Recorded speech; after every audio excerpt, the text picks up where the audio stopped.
The Highland platform, half hidden by broom and heather, had not seen a scheduled arrival for 30 years, yet its timber beams still smelled of creosote and distant journeys. Wind slipped through broken panes in the signal box, carrying peat smoke from scattered crofts and the low murmur of the nearby lock. On most nights, only owls kept watch, but tonight an archivist named Noir stepped from a modest hire car, her breath hanging pale in the lantern glow. She had driven north at the request of the Rail Heritage Trust, tasked with surveying line records rumored to remain in the old parcel office. The work sounded straightforward, yet the letter hinted at something quieter. Unsent dispatches, perhaps, or manifests written in a hand no one could place. Nora enjoyed such gentle puzzles. She fetched her satchel, locked the car, and followed a gravel path softened by moss toward the waiting room door. The door yielded with a civilized sigh. Dust and cold greeted her, not brusquely but with the steady patience of places unused to company. She set her lantern on the ticket ledge, its mellow light revealing benches scarred by initials, a schedule board frozen on 1947 Inverness, and a brass bell labeled "Ring for Porter" that retained a faint, expectant shine. Beyond an archway, the parcel office waited, shut by a sliding hatch. Nora stepped through. The wooden floor flexed once, then settled. She slid the hatch upward. Stale air drifted out, tinged with cedar and faint engine oil. Stacked crates lined the walls, each stenciled with dates ending in 1953. Yet the ledger on the counter bore entries well into the 1970s. She ran a finger along the columns. Names of villages long since unserved appeared beside precise weights and times of dispatch. Each entry ended with a small circle drawn in red ink, delicate, almost ornamental. A soft vibration caught her attention, barely more than a rumor of sound, from beyond a narrow corridor at the back. She listened, but nothing followed, only the wind tracing eaves. She jotted a note, then opened the nearest crate. Inside lay parcels wrapped in brown paper, tied with cotton twine, addresses lettered in a graceful looping style.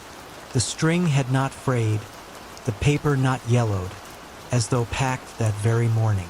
She lifted one addressed simply to Mrs. I. MacLeod, Platform Cottage, though no cottage stood within miles. She set the parcel back, respectful, and moved toward the corridor. It led to a short flight of steps descending beneath the station, likely to the ammunition store repurposed during the war. The air grew cooler, more mineral with each tread. Her lantern painted gentle crescents along curved walls until she reached a chamber about the size of a garden shed. Shelves lined three sides, yet only one item rested there.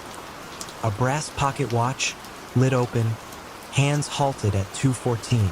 Beneath it lay a folded timetable printed on silk, the fabric so thin the lantern light passed through, illuminating ghostly lines of type.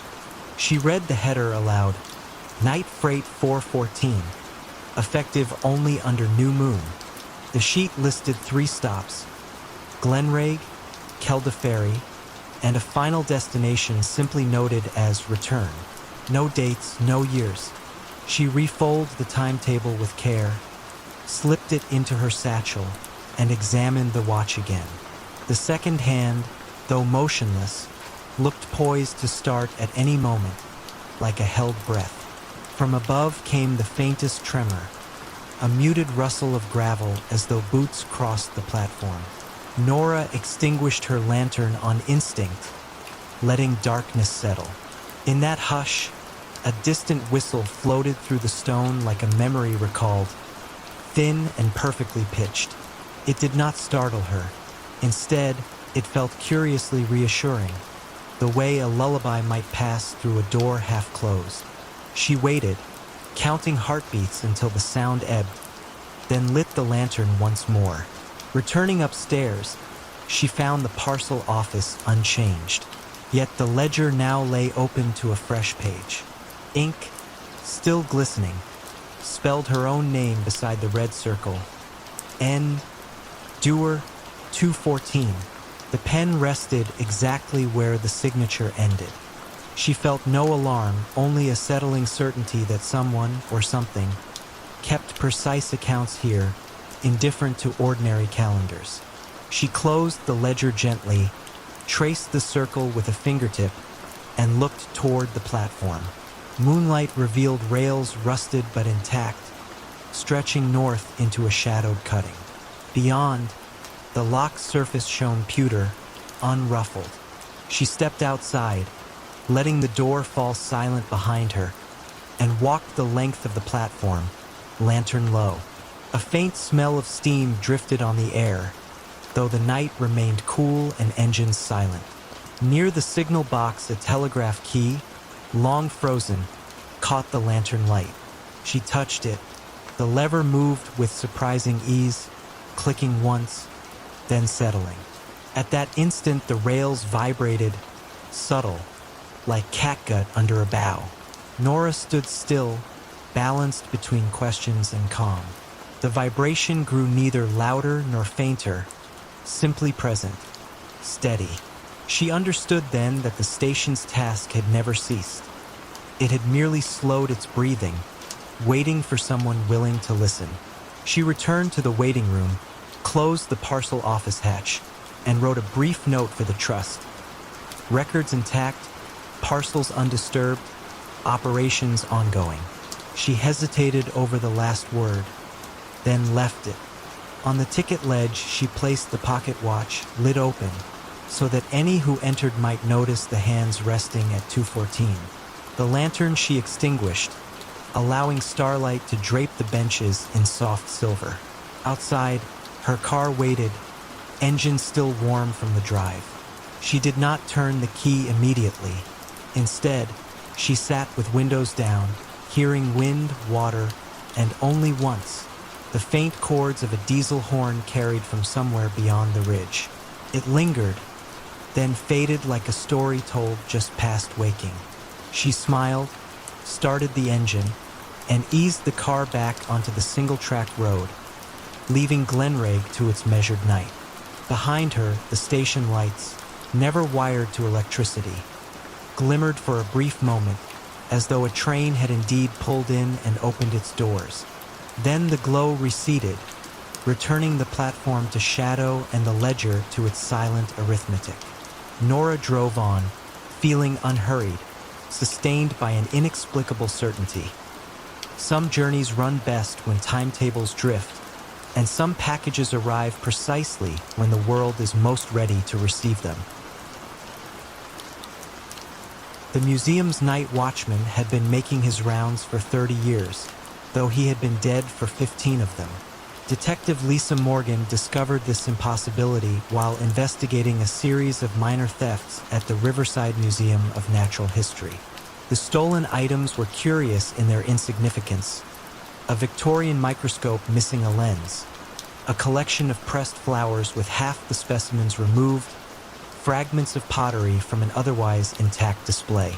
The thefts occurred despite the museum's sophisticated security system and the presence of Walter Kowalski, the night watchman who had guarded the building since 1978.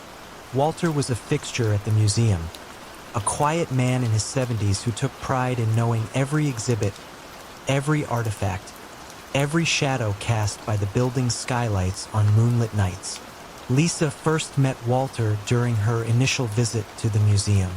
She found him in the paleontology wing at 3 in the morning, making his methodical rounds with a small flashlight and a clipboard where he noted the time and location of each security check. "Terrible business.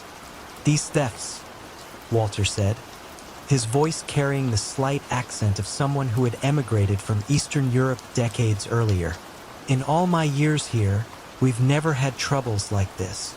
Walter appeared to be exactly what the museum director had described: a dedicated employee who treated the building and its contents as if they were his own family heirlooms. He moved through the galleries with the careful familiarity of long practice, checking locks, adjusting thermostats, ensuring that the precious collections remain safe through the vulnerable hours of darkness.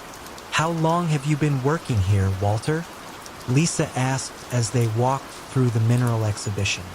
31 years come December, he replied, pausing to straighten an information placard that had been knocked slightly askew. "Started just before Christmas 1978. Mr. Patterson hired me himself, God rest his soul." Lisa made a note to verify Walter's employment records, though she had no particular reason to doubt his story. He seemed like exactly the sort of employee museums treasured, reliable, knowledgeable, and possessed of the kind of protective instinct that treated every artifact as irreplaceable. The thefts continued despite increased patrols and additional security cameras. What puzzled Lisa most was the complete absence of the thieves on any surveillance footage. The cameras showed Walter making his regular rounds, but never captured any unauthorized presence in the building. More strangely, Walter himself never appeared on the newer digital security cameras, though he was clearly visible to Lisa and other museum staff members. The older analog system recorded him without problem, but any camera installed after 2008 showed only empty corridors during the hours when Walter claimed to be patrolling. Lisa began to investigate Walter's background more thoroughly. The employment records at the museum confirmed his hire date and showed consistent performance reviews over 3 decades. But when she contacted the Social Security Administration, she discovered that Walter Kowalski had died in 2008, the same year the museum had upgraded its security system. According to the death certificate, Walter had suffered a heart attack while on duty, found the next morning in the museum's Egyptian collection where he had collapsed during his final rounds. When Lisa returned to the museum that night, she found Walter in his usual place, beginning his methodical patrol of the galleries. He greeted her with the same courteous professionalism he had shown during their previous encounters. "Walter," she said carefully, "I need to ask you about your employment status here." He paused in his examination of a display case lock, looking at her with mild curiosity. "My employment status? I'm not sure what you mean, detective. When did you last speak with the museum director about your job?" Walter considered this question with the same careful attention he gave to his security checks. "Well, I don't see Mr. Patterson much anymore. The new director, Ms. Chun, she works during the day. We pass each other sometimes when I'm finishing my shift." Lisa realized that Walter genuinely believed he was still employed, still making his necessary rounds. Death had not interrupted his sense of duty or his deep connection to the museum's collections. "The thefts, Walter. Do you have any theories about who might be taking things?" Walter's expression grew troubled. "That's what puzzles me most. I know every inch of this building, every sound it makes at night. I would notice if someone was moving through the galleries who shouldn't be here." Lisa began to understand that the thefts might be connected not to an outside intruder, but to Walter himself. Perhaps his protective instincts had evolved into something more complex, driving him to relocate items he felt were particularly vulnerable or precious. She started tracking the stolen objects more carefully and discovered a pattern. Each missing item had been scheduled for transfer to storage or loan to other institutions. The Victorian microscope was being decommissioned due to damage. The pressed flowers were being removed from display for conservation work. The pottery fragments belonged to a collection that was being reorganized. Lisa found the missing artifacts in Walter's security office, carefully arranged in a cabinet that appeared only during the night hours. Each object was labeled with a note explaining why it needed protection, too fragile for storage, should not be separated from collection. Mr. Patterson would want this displayed. "Walter," Lisa said gently when she discovered his secret preservation project, "these items need to be returned. The museum staff knows how to care for them properly." Walter looked at the cabinet with obvious distress. "But they're changing everything, detective.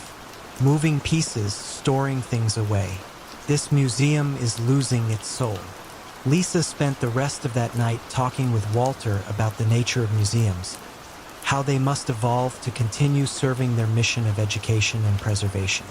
She helped him understand that change could coexist with respect for the past, that proper conservation sometimes required difficult decisions. Lisa never saw Walter again, though the museum staff reported that the night shift felt different afterward, less watched somehow, but also less protected. The thefts stopped completely, and the building settled into a new rhythm of security that relied entirely on electronic systems and human guards who cast shadows on the cameras that recorded them.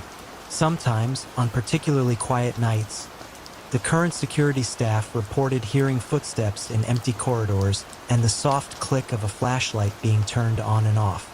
But these sounds carried no menace, only the echo of eternal vigilance keeping watch over treasures that deserved protection, whether the guardian walked among the living or had moved beyond such distinctions.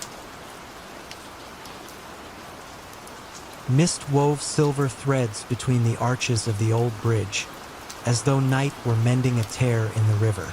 St. Luthien lay deep in the Breton countryside, hidden behind low hills furred with gorse and heather. A single lane wound through the village, crossing the Moron by way of a Roman stone span that no mason alive could entirely explain. Even the oldest parish records spoke of the bridge as something already ancient, already settled into its own patient silence. By day, children cycled across, their laughter brushing mossy parapets, and farmers guided small herds from one meadow to another. But once the church bell tolled 9, shutters were drawn, candles trimmed low, and the bridge was left to itself. The river beneath it flowed neither fast nor slow. It moved with that deliberate hush of water that has long grown tired of announcing itself. Eloise Martel arrived on an evening scented with rain-washed hay. A restlessness had followed her south from Paris, humming behind each heartbeat, and her physician, more a family friend than a doctor, had suggested a month in the country. She rented 2 attic rooms above the cooper's shop and found immediate comfort in the rhythm of distant cowbells and the soft creak of wooden eaves. Yet every night, lying beneath a quilt that smelled of lavender, she felt the bridge tug at her thoughts the way the moon tugs at a tide. On her 3rd dusk in St. Luthien, Eloise walked the lane as the last swallows threaded the sky. Lilac shadows pooled where hedges met the road. When she stepped onto the bridge stones, she sensed a temperature shift, as though the air, passing between arches, had aged a century in the span of a breath. She paused at the midpoint, resting her palms on the cool parapet. Water murmured below, but another sound drifted with it. A faint tapping, rhythmic and measured, like a cane finding its path along flagstones. No one shared the bridge. The lane on either bank stood empty. Still the tapping continued, syncopated with the river's sigh. Eloise waited until the final glow drained from the sky, yet nothing emerged.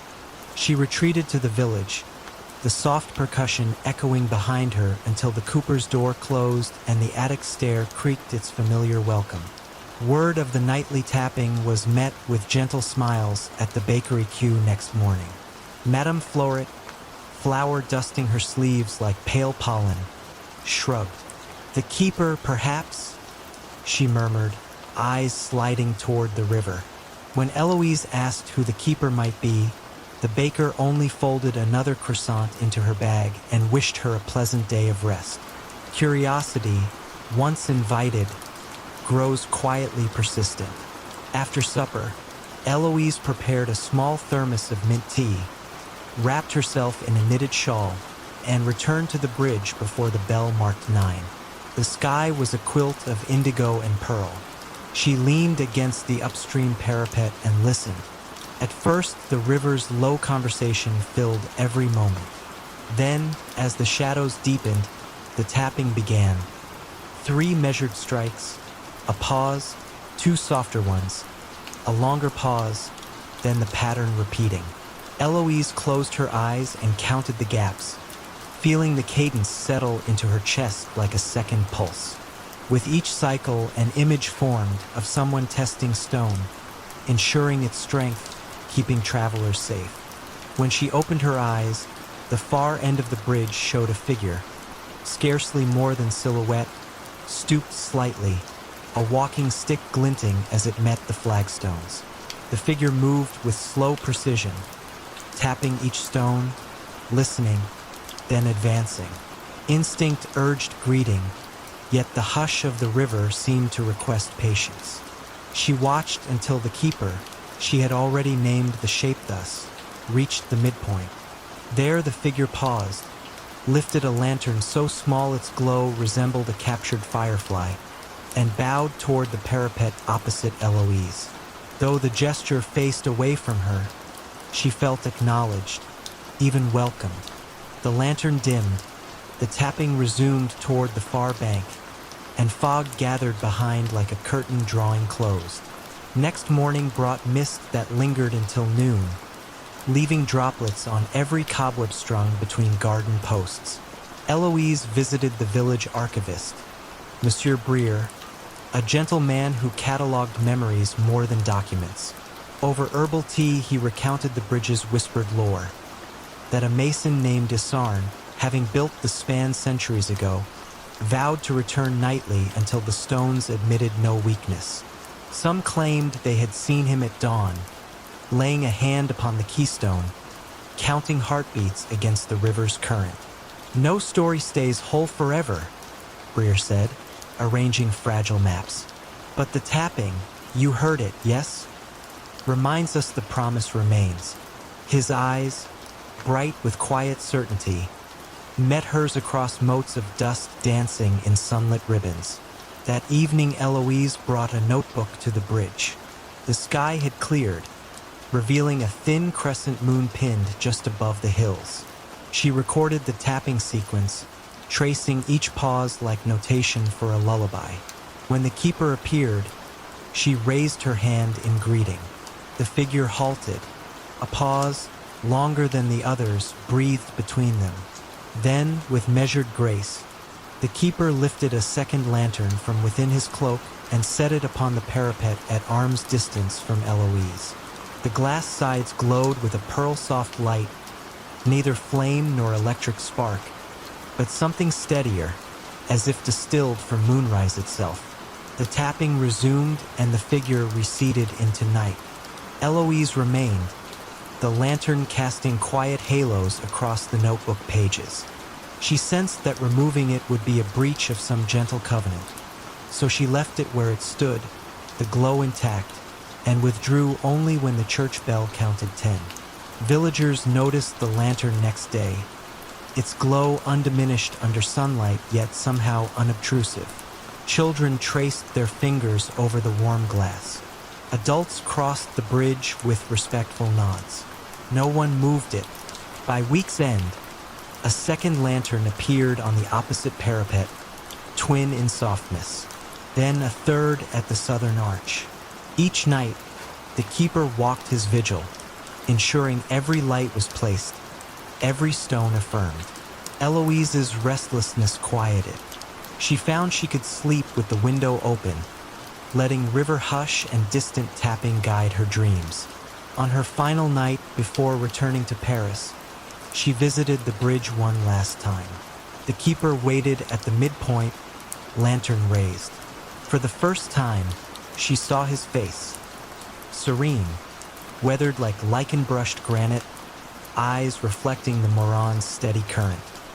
He inclined his head, an unspoken farewell, then pressed a hand to the keystone. The stone answered with a faint harmonic hum, low and reassuring. When Eloise left at dawn, mist coiled through hedgerows, and the lantern still burned, gentling the path for early shepherds. The tapping followed her a short way up the lane, then faded, as if acknowledging that stones and stories alike were sound beneath her feet. And so the bridge kept its promise, watched over by a presence as old as patience, while the river, forever passing under its arches, carried the secret onward in quiet, unbroken flow. Fog settled over the disused tracks like a memory refusing to fade. Long after passenger trains stopped visiting the Northumberland moorland, the red brick station at Brackenfell remained upright, its iron canopy sheltering silence instead of travelers. A single lane curved past heather slopes, ending at locked gates where an enamel sign, letters worn to pale ghosts, once promised departures every hour.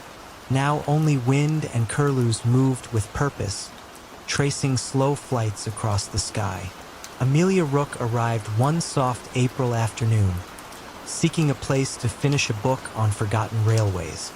She rented the old stationmaster's cottage, a three-room dwelling stitched to the platform by a short, covered walkway. The local letting agent spoke kindly yet cautiously. "Keep the main waiting room closed at night," he said. "The echoes there grow restless after dark." Amelia assumed he meant drafts, perhaps the rattle of loose panes, and thanked him without pressing. Her first days passed in gentle routine. Morning light pooled through sash windows, warming chipped tiles that once carried the scuff of eager boots. She brewed nettle tea, walked the platform, and noted how moss-filled every groove of the signal lever.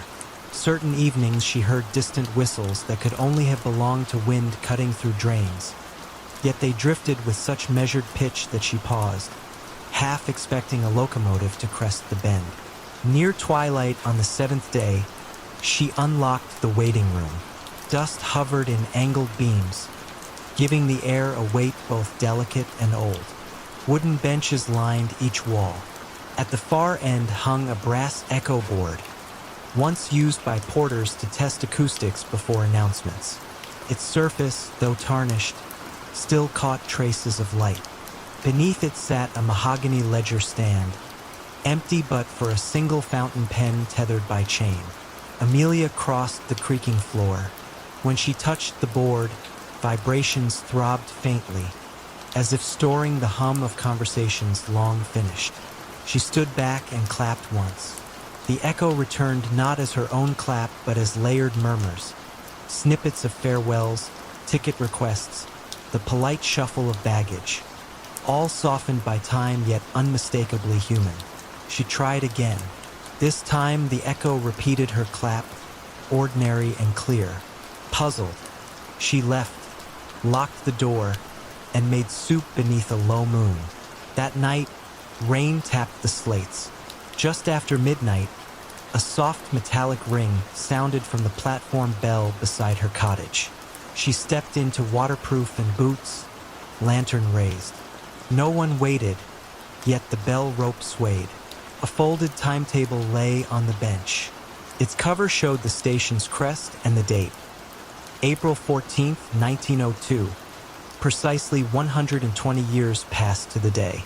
Inside, penciled beside the final downline service, a note read, "Delayed, will arrive after last light. Hold the gate." Morning found her restless with thought.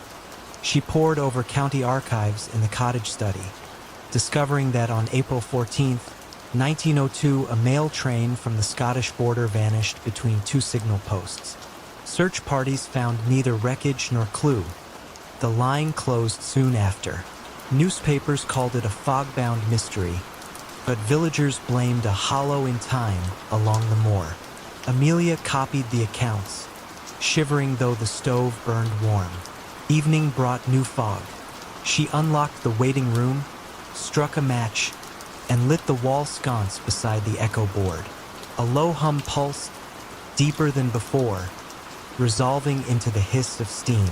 The scent of coal drifted through cracks in the floorboards. She sensed, rather than heard, carriages slowing just beyond sight. Instinct guided her to the mahogany stand. The tethered pen twitched. A sheet of blank ledger paper slid from beneath the wood as if pushed by unseen fingers. Words formed in dark blue ink.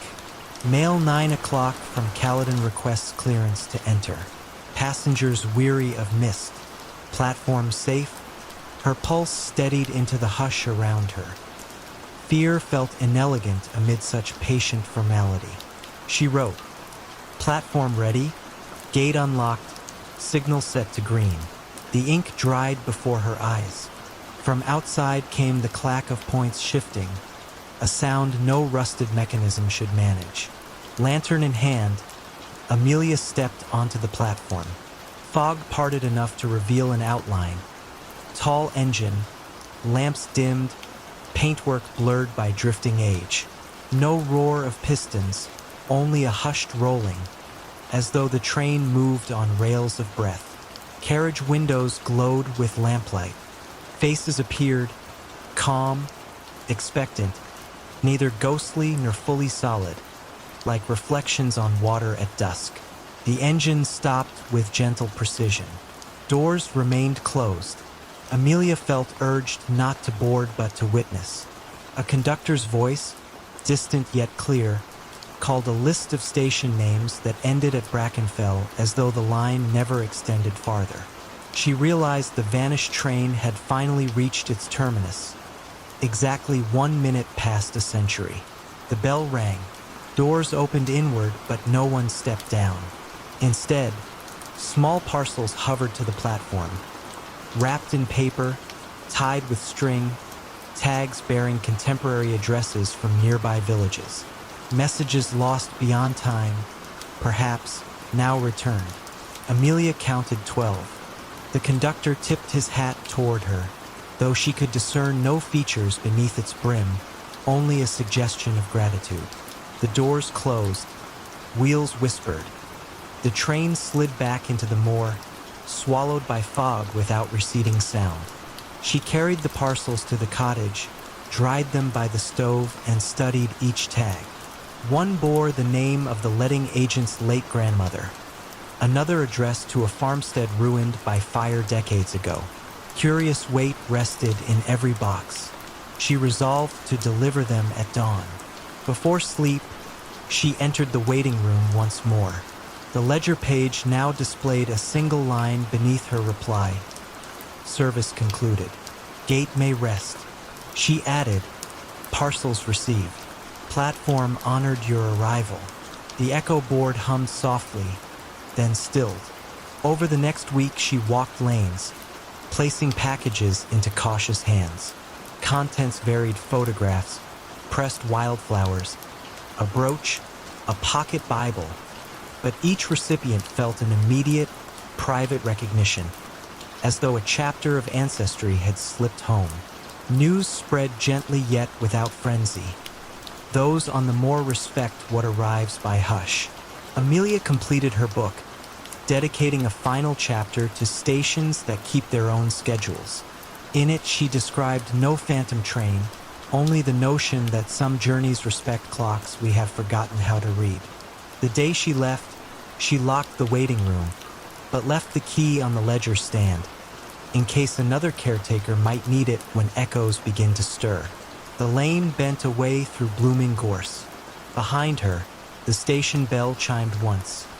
Clear, brief, content, and the sound folded into birdsong, mingling with the steady breath of open moorland. Water still clung to stones in small, deliberate beads, but the clouds had emptied themselves, leaving the night clear enough for the moon to slip between fractured ribs of sky. On a low rise above the Atlantic inlet, the former Abbey of Kilfoyle stood in half-shadow, its slate roofs long collapsed, its nave open to weather and wandering cows. Yet one building remained intact, the scriptorium, sealed decades ago when the last monk departed, its oak door barred against storms and curiosity alike. Eamon Daly, temporary archivist for the County Heritage Office, arrived alone at that quiet threshold. The key, posted to him with no covering letter, turned soundlessly, as if the lock pivoted on memory rather than metal. He stepped inside, lantern held low. The room breathed a mild, papery scent. Vellum, linseed oil, a faint drift of lavender left to discourage bookworms. Shelves lined the walls from flagstones to rafters, laden with volumes whose spines carried neither titles nor dates, only small carved motifs of reeds and spirals. Outside, the tide murmured against the inlet wall, each wave coasting inland, sighing, retreating. Within, a hush took firmer root. Dust motes hung in the lantern's beam, drifting with such slow grace they seemed fixed, tiny constellations stranded between seconds. Eamon paused, coat still damp at the shoulders, and listened for any structural groan, any night creature. Nothing moved but the lantern flame, gently rocking to its own rhythmic breath. His task was simple: create a preliminary inventory, note what might warrant conservation. He began at the nearest shelf, easing a thin codex into the lantern pool. No title, only a single line of neat Gaelic script across the flyleaf. Fan na Gawith, the wind's voice. The pages held alternating staves of plain chant and blank ruled bars. Every so often, a marginal note read, "Leave space for what is not sung." The instruction felt less cryptic than polite. He closed the codex, set it aside, and drew the next. Hours passed without clock or chime, yet he worked unhurriedly, guided by the steadiness of his own pulse and the tide's patient conversation outside. Occasionally a droplet from the leaky roof landed in the far corner, giving a soft tap like a restrained bell. Each impact sounded evenly spaced, though no one could predict the drips. They adhered to a cadence known only to the rafters. Mid-shelf, he came upon a volume heavier than its neighbors. Lifting it revealed a recess beneath, a shallow cavity gouged into the stone. Inside lay a rolled parchment tied with twine, surprisingly free of dust. Beside it, a small tin whistle, tarnished but intact, rested upon a folded scrap of linen embroidered with a single question mark. Eamon did not untie the parchment immediately.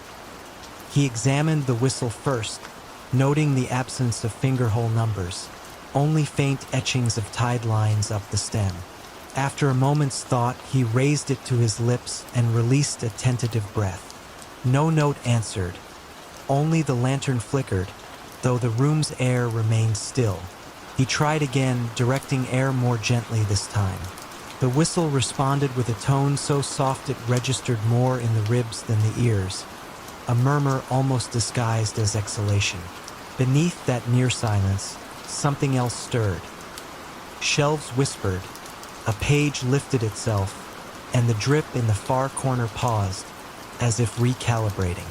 Outside, one wave lingered against the wall longer than the rest, then withdrew with measured delicacy. Eamon lowered the whistle. The hush returned, but altered, thicker, purposeful, similar to the way silence deepens in the instant after a church choir folds its last chord into the vault. He untied the parchment. Inside unrolled a map. Ink faded to soft rust. It depicted no land or sea, only a series of spirals emanating from a single point marked Andara AM, the second time. Along each spiral arm, neat script repeated 3 words: "Listen between breaths." At the map's center, a modest circle suggested the scriptorium itself. Someone, long ago, had charted stillness as though it were geography.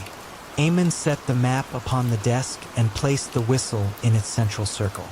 He waited, letting his breathing slow until it matched the tide's rhythm. Inflow, pause, outflow, pause. With each inhale, the lantern brightened subtly. With each exhale, its glow softened. After several cycles, the drip resumed, not randomly but in step, a quiet counterbeat. The building, he realized, had accepted the clock of breath. He noted the moment in his ledger, ink strokes unhurried, and carefully re-rolled the map. The whistle he wrapped in the linen question mark, then replaced both in the hollow, returning the heavier volume atop. The drip continued its companionable ticking. Nothing demanded explanation. The materials wished only to be witnessed, not solved. When at last he stepped outside, dawn had crept over the Atlantic, underpainting the clouds with faint apricot. The inlet lay glass still, reflecting the abbey ruins so crisply that pillars seemed to stand upon sky. A heron flapped once, slow and deliberate, before settling among reeds. Eamon extinguished the lantern, feeling the day accept him back. He would file a measured report. Manuscript stable, environment cool, further conservation advisable. But somewhere between lines he'd write a private note. Archive holds a silence that keeps its own index. Consultation requires listening, not reading. He would leave the whistle, the map, the cadence of drips untouched. As he walked the sodden lane toward the village, rain began again. Not a downpour, only scattered drops that stitched faint rings into puddles. Between each patter lay space wide enough to imagine a hidden melody. Eamon found himself breathing in time with that pattern, carrying the Abbey's gentle charter of pauses with him, content that Kilfoyle would continue its quiet recital for the next attentive ear. Savannah's summer night breathed gently, perfumed by gardenias and damp brick. Gas lamps flared in measured halos along the quiet paths, lending each cobblestone the hush of a long-kept secret. Across the square rose Whitfield House, an early federal mansion of worn red stucco and green shutters that seldom opened. Its balconies sagged beneath ivy, and its rooms, according to polite rumor, held more echoes than furniture. Nora Whitfield, last of the line, had returned after decades spent cataloging archives for northern universities. The Historical Society now asked her to prepare the family papers for donation. She accepted, half out of duty, half from a mild longing to understand why her grandparents had closed the house so abruptly one humid August and never spoken of it again. The iron gate yielded with a sigh. Crickets stilled, as though acknowledging a guest. On the porch, she pressed the tarnished doorbell, knowing no answer would come, then unlocked the double doors herself. Inside, the foyer waited cool and dim. Wallpaper, faded magnolia print, peeled in discreet curls, while a mahogany staircase climbed upward into shadow like a slowed heartbeat. She placed her suitcase beside the hall table and lit a single hurricane lamp she'd brought, its glow floating soft as candle flame. The parlor doors stood ajar. Within, silver-framed mirrors rested face down on sideboards, and a grand piano slept beneath a cotton sheet. A faint metallic ticking drifted from somewhere deeper, unhurried, as though measuring not seconds but sighs. She followed it to the rear library. Shelves reached from pine floorboards to ornate crown molding, their volumes cloaked in a whisper of dust. At the room's center, beneath a skylight veiled by cobwebbed lace, sat an octagonal reading table. Upon it rested the source of the ticking, a slim metronome of jasper and brass, its pendulum swaying with mesmeric grace. Yet no one had set it in years. Its key lay untouched beside it. The beat was slow, perhaps 40 per minute, pausing almost imperceptibly at each arc's end, as though deciding whether to continue. Nora set her lamp down and watched 2 full cycles, feeling her pulse slip into step. A faint breeze sighed through the cracked window frame, rustling pages of a ledger that lay open near the metronome. In careful, looping hand it recorded sentences, each on its own line. 8:04 garden gate clicks. 8:07 fountain recedes. 8:10 clock resumes voice. The last entry bore tonight's date, though no one but Nora had crossed the threshold. She gently touched the page. The ink was still damp. Outside the library, a corridor led toward a conservatory added during the 1890s. She remembered vague childhood tales of orchids blooming there through Christmas. Moving with measured calm, she opened the glass door. Warm night air met her, fragrant with something faintly citrus, though she saw no trees. Moonlight, sifted through dusty panes, dappled the tiled floor in pale lozenges. Between empty planter boxes stood a wrought iron music stand, its sheet holder bare, yet small clothespins remained, as if awaiting a score. As she lingered, The metronome's beat reached faintly through the doorway. Tick, pause, tock, pause, blending with distant fountain hush from the square.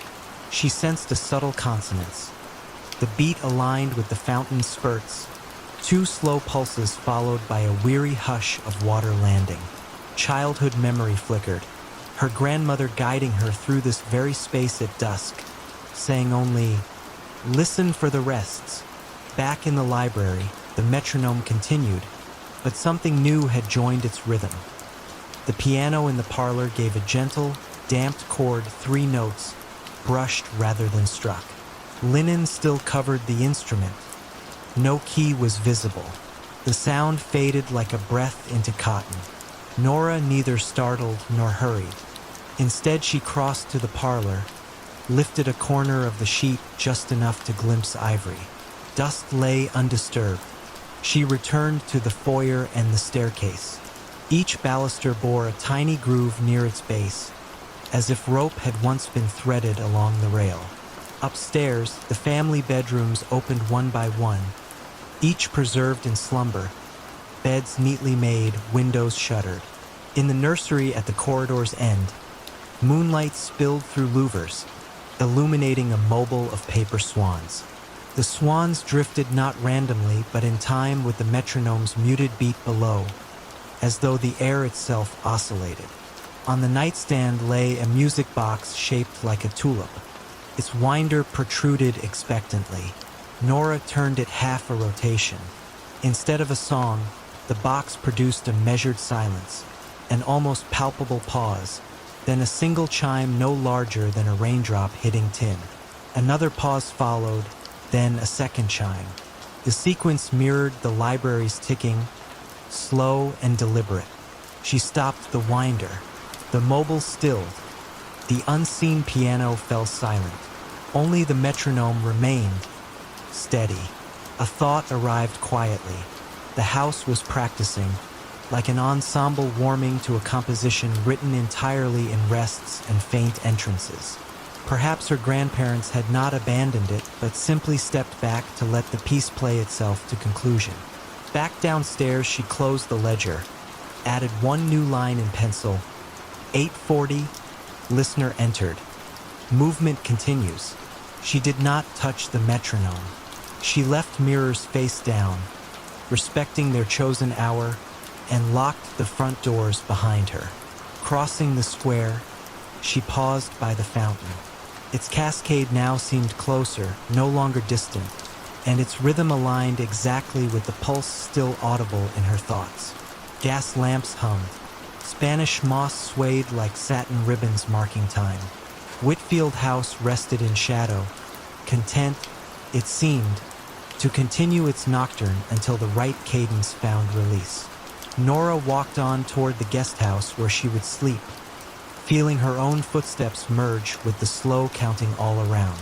The night, the gardenias, the moss-laden oaks. Everything measured breaths between gentle notes. Tomorrow she would begin boxing letters and journals, but tonight she suspected the house required only company, not classification. Behind her, a final chord, soft, gracious, floated from the shuttered mansion, then resolved into quiet. The fountain answered with one heavier splash. Both sounds ebbed, leaving Forsyth Square wrapped in a stillness so complete it felt almost warm, a hush shaped precisely to cradle sleep. Evening air lay cool across the green, touching maple leaves with silver. The town's wooden storefronts, painted in subdued pastels, leaned quietly together, and the ivy-clad steeple of St. Anselm's Church lifted into a sky sprinkled with early autumn stars. Against that hush, the tick from the square's cast-iron clock sounded unhurried, as though each second paused to breathe before moving on. Marjorie Hale arrived by bus just as dusk settled. She stepped down with one suitcase, pausing to absorb the stillness she remembered from childhood holidays. Bellevue, she sensed, had grown even gentler in her years away. She had come now, at the Historical Society's request, to catalog the workshop of the late clockmaker, Silas Brandt, whose little shop overlooked the river and the covered bridge. Rumor held that Brandt's final projects remained intact, though no one had entered since the funeral 2 winters past. Marjorie crossed the green, her shoes brushing early fallen leaves that crackled only faintly. Lanterns in wrought iron holders cast soft pools of light. The river, unseen beyond the birches, murmured a steady, bedtime note. Passing the square clock, she noticed the minute hand resting between markings, neither on nor between any precise number. The tick followed a beat later, patient, composed. Brandt's shop stood at the river's edge, a 2-story clapboard building with wide, bright windows now dim. A brass plaque beside the door read simply timepieces. No lock barred her entrance. The key had been left under the mat, exactly where the society's letter said it would be. She turned it in the old latch. The door opened on a breath of cedar shavings and faint machine oil, an aroma she found comforting rather than sharp. Inside, shelves climbed to the tin ceiling, holding clocks of every era. Walnut regulators, delicate French carriage pieces, schoolhouse octagons, and tiny porcelain mantel designs painted with pastoral scenes. Most waited silent, pendulums tied off for rest. Yet a few soft ticks mingled, never in unison, each following a personal rhythm. Against that background, a larger sound drifted low, like the settling of wooden beams, coming from the workroom at the rear. Marjorie set down her suitcase, lit the single oil lamp left on the counter, and followed the sound. The hallway felt like an extended exhale, narrow and polished with decades of footsteps. She pushed open the workroom door. The space revealed a long bench crowded by lathes, glass domes, brass gears organized in felt-lined drawers. On the far wall hung a regulator clock unlike any she'd seen. Its dial lacked numbers, showing instead 12 slender hour markers of pale wood, each grain swirling gently in the lamplight. The pendulum, a disc of frosted glass, moved with measured grace. As she watched, the disc paused mid-swing, hovered a heartbeat, then completed the arc. A deliberate linger, not a flaw. Pinned above the bench lay pages of Brandt's precise handwriting, diagrams of wheels whose teeth varied subtly in length, tables noting moonrise, river height, and barometric pressure. One notation recurred, "Allow the rest."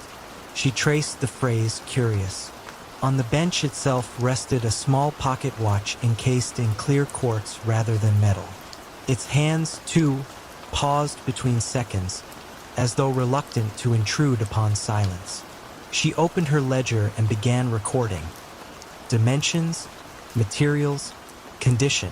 The ticking around her felt almost conversational, taking turns, never competing.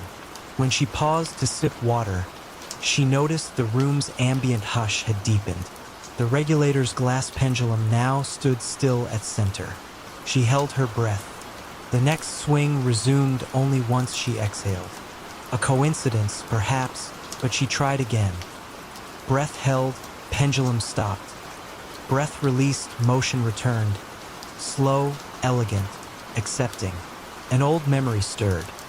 Childhood visits to Brandt's shop, the clockmaker kneeling to her eye level, showing her how to anchor a tiny mainspring.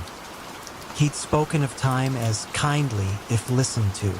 She felt now that kindness settling like a shawl across her shoulders. At the back of the workroom, a narrower door stood slightly ajar. Beyond it, stairs descended toward the river, Brandt's finishing loft, she recalled. Lamp in hand, she eased down. The river's hush grew clearer, the boards beneath her feet cool with evening damp. The loft opened into a half-moon balcony enclosed by windows. In the center stood a single tall clock, unfinished, its case of pale ash gleaming softly. The dial showed no hands at all, only a circular aperture revealing quiet darkness within. A slender envelope leaned against its base, addressed in Brant's elegant script. For the listener, Marjorie broke the seal. Inside lay one sentence: "Set no hands, the river will mark." Beneath the words, a pencil sketch depicted a line of water flowing through an open circle, ripples aligning with unseen hours. As she lowered the letter, the river outside sent a faint rush, followed by the delicate creak of the balcony's frame. The clock's aperture brightened slightly, as though water light reflected through glass. She stepped closer but did not touch. Instead, she listened, past ticking, past with settling, past her own pulse, until she caught a rhythmic drip, drip, drip. The sound matched no leak. It echoed the regulator's earlier tempo, yet gentler, dissolving between notes. She understood then that the unfinished clock measured passage not by gears, but by the hush between river breaths. It required no winding, only presence. The realization soothed more than it surprised her. Brant had always pursued such quiet fidelities. Marjorie returned upstairs and closed her ledger. Rather than detail every mechanism, she wrote a single observation: "The clocks here wait with patience. They keep time for those who listen to pauses." She left the regulator undisturbed, pendulum drifting as if rocked by her departing footsteps. Locking the shop, she paused on the porch. Across the water, the covered bridge glimmered faintly. The square clock's chime sounded one soft tone, though midnight was minutes away. The note lingered longer than any bell's metal could sustain, then faded into the river's whisper. She walked toward the inn, suitcase gently bumping her knee, mind unburdened by urgency. Behind her, the shop's windows glowed for a fleeting instant, catching lamplight from within. Then darkness folded back over wood and glass. Bellevue's streets remained empty. Leaves rustled overhead like mild applause. Marjorie felt that somewhere in the crisp air, seconds chose when to reveal themselves, and she was content to follow their lead. Tonight, and perhaps every night thereafter, the clocks would keep their gentle counsel, and the river would mark the hours in its own uncounted way, guiding the town and anyone willing to pause toward a sleep untroubled by exactness. In the narrow streets of Prague's old town, there lived a clockmaker who cast no shadow at noon. Anna Kozlova first noticed this peculiarity on a bright September morning. She was walking to her job at the municipal library when she saw the old man standing outside his shop. The cobblestones were dappled with shadows from the medieval buildings that leaned toward each other like old friends sharing secrets. But where the clockmaker stood, there was only empty sunlight. The shop itself was unremarkable. Tucked between a bakery and a bookbinder, its narrow window displayed pocket watches and mantel clocks that seemed frozen in different moments. Some showed morning hours, others evening. A few had stopped entirely, their hands resting at angles that suggested they had simply grown tired. Anna had lived in Prague all her life, but she had never noticed the clockmaker before. This seemed impossible. His shop sat on a street she walked every day. The sign above the door, painted in faded gold letters, read Hodny Kasu, Clocks of Time. The lettering looked decades old. She began observing the clockmaker during her lunch breaks. His name, according to the brass nameplate beside his door, was František Novak. He appeared to be in his 70s, with silver hair combed neatly back and hands that moved with the precise delicacy of his trade. He wore the same gray wool vest every day and worked at a bench visible through the shop window. František's customers were few but regular. Anna recognized some of them, the widow from Wenceslas Square who brought him a carriage clock every month, the professor from Charles University who carried pocket watches in various states of repair. They would enter his shop and emerge exactly 1 hour later, regardless of how much work their timepieces required. The mystery of the missing shadow might have remained Anna's private curiosity, except for the morning she saw Frantisek's reflection in the bakery window. Or rather, she saw what should have been his reflection. The glass showed only the interior of his shop, as if he were made of air. That evening, Anna stayed late at the library. She researched František Novak in the city records. According to the documents, a clockmaker by that name had operated a shop at that address since 1892. The photograph in the oldest file showed a man who looked exactly like the František she saw every day. Not older, not younger, identical. The next morning, Anna gathered her courage and entered the clockmaker's shop. A small bell chimed as she pushed open the door, and she found herself surrounded by the gentle ticking of dozens of timepieces. The sound was oddly comforting, like a mechanical lullaby. František looked up from his workbench. His eyes were the pale blue of winter sky, and when he smiled, his face creased in patterns that spoke of countless years of concentration. "How may I help you, miss?" His voice carried a slight accent that Anna couldn't place. Check, but from another era. Anna had prepared several excuses for her visit, but standing in the warm light of his shop, she found herself speaking honestly. "I've been watching you work," she said. "You're very skilled." František nodded, returning his attention to the pocket watch in his hands.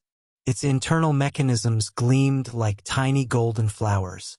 "Time is a delicate thing," he said. "It requires careful tending." Anna wandered the shop, examining the clocks on every surface. Some were clearly antiques, others appeared newly made but in vintage styles. All of them kept different time. "Don't you find it confusing?" she asked.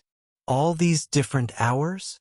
František set down his tools and looked at her with those pale eyes. "Time isn't singular, miss. It flows like water pooling in different places. Some moments last forever. Others pass before we notice them." He stood and moved to a grandfather clock that stood in the corner. Its pendulum swung in a rhythm that seemed to match Anna's heartbeat. "This one," he said, touching the clock's wooden case with reverence, "keeps the time of a woman's first love. Every second stretches like honey." He moved to another clock, this one small and delicate on a shelf. "This counts the minutes of a child's last day with her grandmother. Each tick is precious beyond measure." Anna felt something shift in the shop around them. The ticking seemed to grow more complex, layered, like dozens of hearts beating at once. "And what time do you keep, Mr. Novak?" František returned to his workbench. In the afternoon light streaming through the window, Anna could see through him just slightly, like looking through morning mist. "I keep the time between moments," he said. "The pause between 1 second and the next. It's a very specific time, very necessary, and very lonely." Anna left the shop with more questions than answers. But she returned the next day and the day after. František never seemed surprised to see her.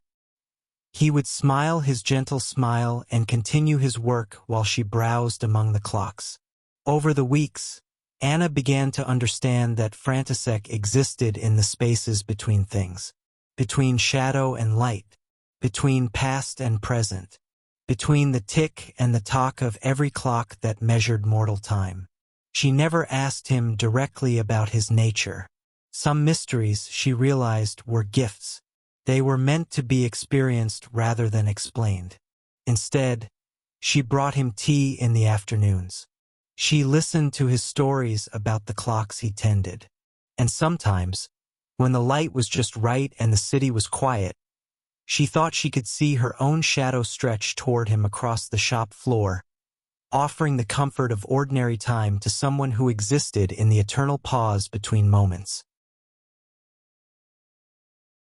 Mist drifted through the firs in languid skeins, softening every branch and hush-worn path that wound toward the old courthouse on the ridge. Once a fashionable spa, the stone villa now stood empty, shutters drawn like sleeping eyelids, its mineral springs long cooled. Tonight the air tasted faintly of pine resin and distant thunder, though no storm threatened.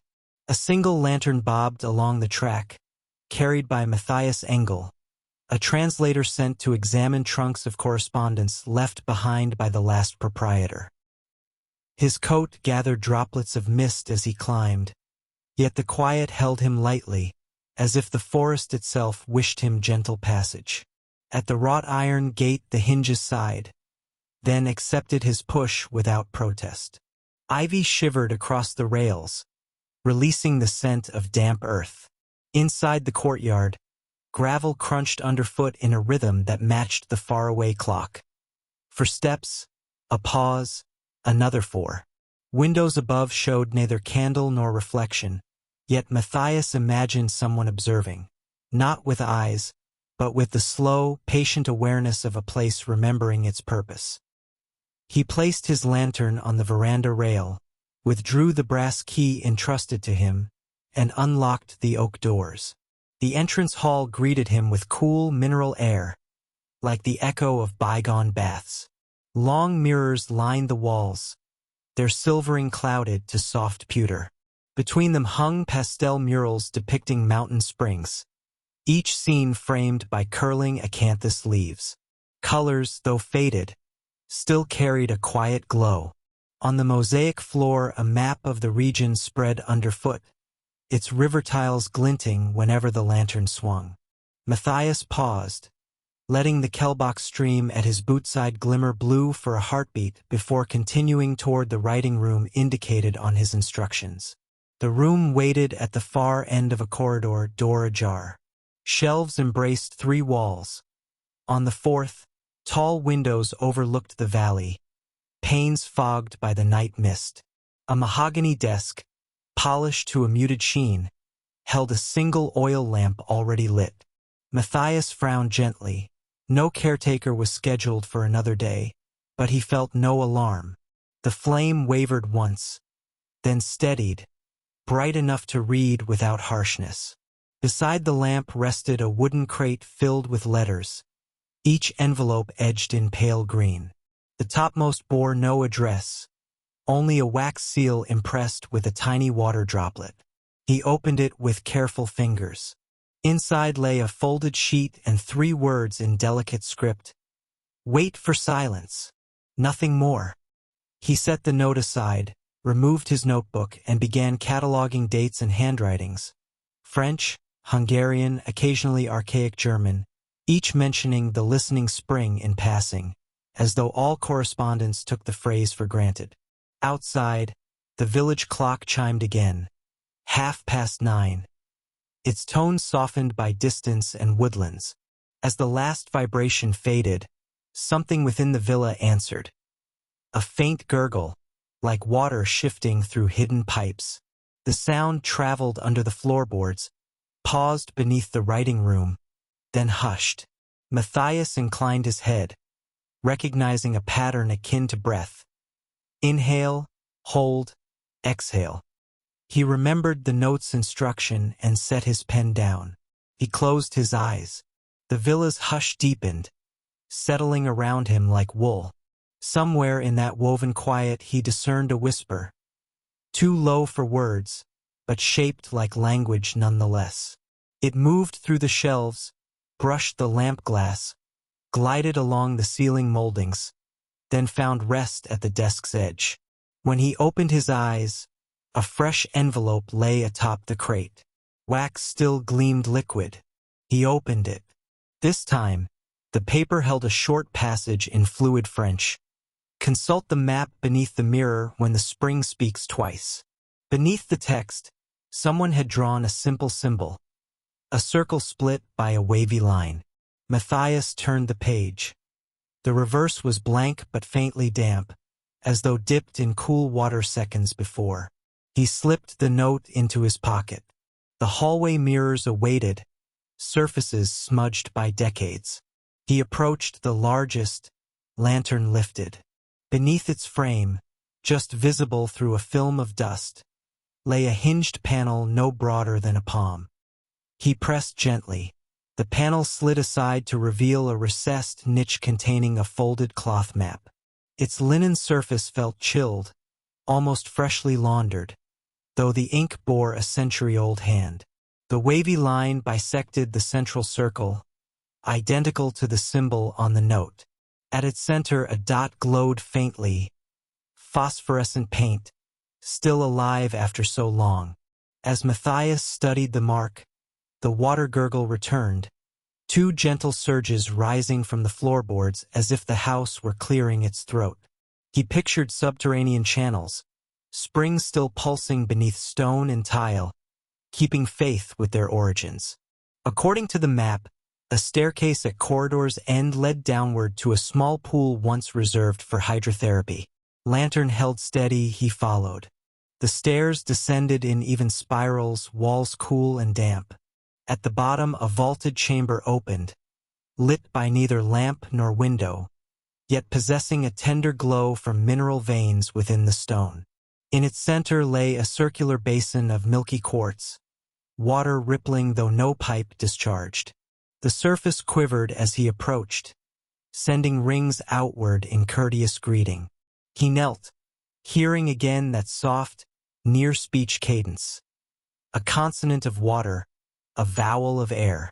Remembering childhood folklore, he whispered a simple salutation. The ripples slowed.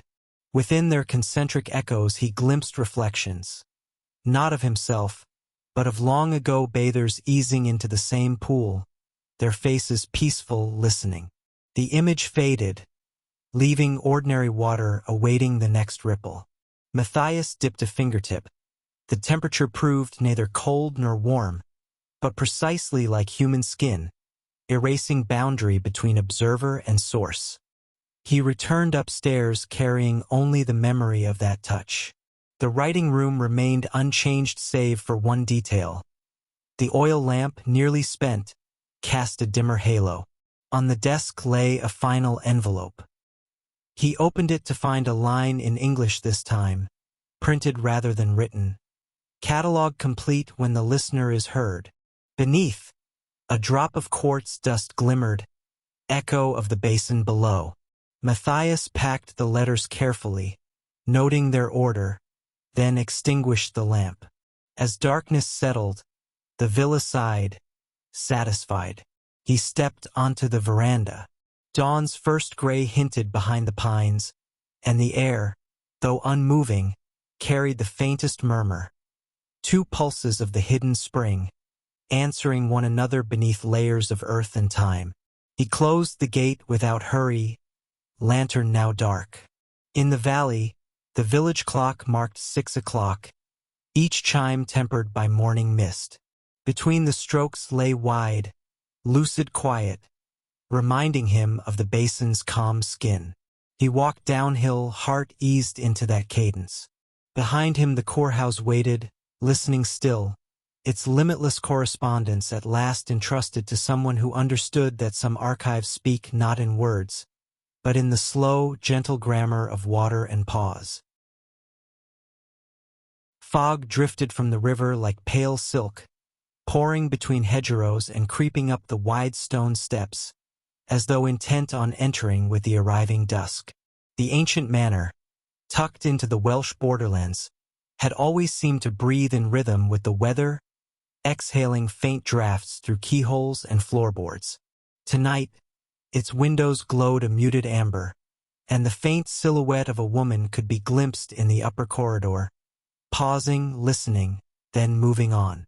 No carriage wheels rattled along the lane. No birds called from the bare oaks. All was folded into a gentle quiet, poised delicately on the edge of sleep. Madame Rowena Price, recent inheritor of the estate, had returned after years abroad. Her companions whispered that she walked as though memories brushed her sleeves, pausing to touch banisters or fading tapestries the way some stroked the rim of a half-remembered tune. She gave few instructions to the small staff, only that fires be kept low and lanterns shaded. Even the clock in the music room had been wound down to silence. At nightfall, she asked the housemaid, Ellen, to leave the gallery doors ajar so that any sound drifting from the old wing might find its way out, like a caged bird seeking the night. Ellen herself had grown within earshot of local legends. As a child, she was told that GWIRDD Hall had once been a refuge for Jacobite sympathizers, that its library concealed a hidden stair to the river. Yet those tales felt distant compared to the softer things she sensed now. A faint smell of violets where none were kept, a low creak in the study at the same hour each evening. Rowena seemed to court such murmurs, wandering the halls long after candles should be doused, pausing at locked doors as though deciding whether to knock. On this particular night, snow began to fall, small, soundless crystals that thickened the air. Ellen stood at the kitchen window, palm warming the glass, and watched the yard fade to pearl. She wondered whether the snow would muffle the night's expected footfalls or make them sharper. Upstairs, Rowena's slippered steps crossed and recrossed the long gallery, tracing its length with unhurried grace. From below, the pattern felt almost like a lullaby. 12 measured strides, a pause, the subtle turn, 12 strides back again. Every so often, the hush deepened, as if the house exhaled relief. At the stroke of 10 by Ellen's wristwatch, since the music room clock lay dormant, a barely audible thud came from the north wing. Rowena's pacing stopped. Ellen raised her head, heart slowing rather than quickening, as though the sound confirmed an expectation. She climbed the servants' stair, each tread cushioned by carpet-worn velvet thin. At the top, she found Rowena framed by the landing window, gaze fixed on the corridor leading to the locked nursery. Snowlight silvered her profile, lending her an almost translucent sorrow. "They have arrived," Rowena murmured, not turning. Ellen did not ask who. The words felt like a bell note fading over water, a signal understood without explanation. Together they moved toward the nursery door, its brass handle dulled with age. No key had been found since Rowena's return. Still, the lock slid free at her touch, as though consenting to her presence. Inside, the air held the hush of rooms left intact for decades. A small oak cradle beneath embroidered drapes, a rocking horse frozen mid-prance, a patchwork quilt folded with careful finality. What drew their attention lay upon the windowsill, an envelope the color of old parchment, unmarked and thin. Rowena lifted it carefully, holding it to the lamp. The seal, once crimson, had faded to rusty rose and bore a sigil, a simple sprig of lily of the valley. She did not break it. Instead, she pressed the fragile paper to her heart and closed her eyes. Outside, snowflakes thickened, tapping the glass in patterns that, if one listened long enough, resembled hushed speech. Ellen felt no impulse to intrude. She studied instead the faint impression of footsteps in the room's thin dust, leading from window to cradle, cradle to doorway. They were not hers nor Rowena's, and their light scuff suggested slippers rather than boots. The prince paused by the cradle where a small silver rattle had been set upright, faintly tarnished, but gently ringing now under no visible hand. A single note shimmered through the chilly air, then softened into silence again. Rowena addressed the empty cradle with the tender gratitude of a host greeting a late-arriving guest. "You kept your promise," she whispered, words meant for ears unseen. She placed the sealed envelope inside the quilt's folded corner, smoothing fabric as a mother might. The room's temperature seemed to rise by a breath, enough to dispel one's urge to shiver. Even the long idle rocking horse gave a subtle sway, as though nudged by a departing child. They left the nursery door partially open upon exiting. Neither woman felt compelled to speak. Down the corridor, the grandfather clock resumed ticking though no hand had wound it, the pendulum swinging with a calm, measured grace. In that quiet rhythm, Ellen sensed the house settling into contented rest, its long-kept secret finally acknowledged rather than solved. Later, Ellen lay in her attic chamber beneath the eaves, listening to the snow hush the world outside. She considered the footprints, the letter, the cradle's faint rattle, and realized the mystery comforted rather than troubled her. GWRDD Hall seemed less haunted than fulfilled, as though something that had lingered between worlds now found its place in the cadence of night. Rowena, in her own suite, extinguished the last lamp. Before sleep claimed her, she pictured the envelope waiting in the cradle, untouched yet undeniably present, like a final stanza of a lullaby sung across generations.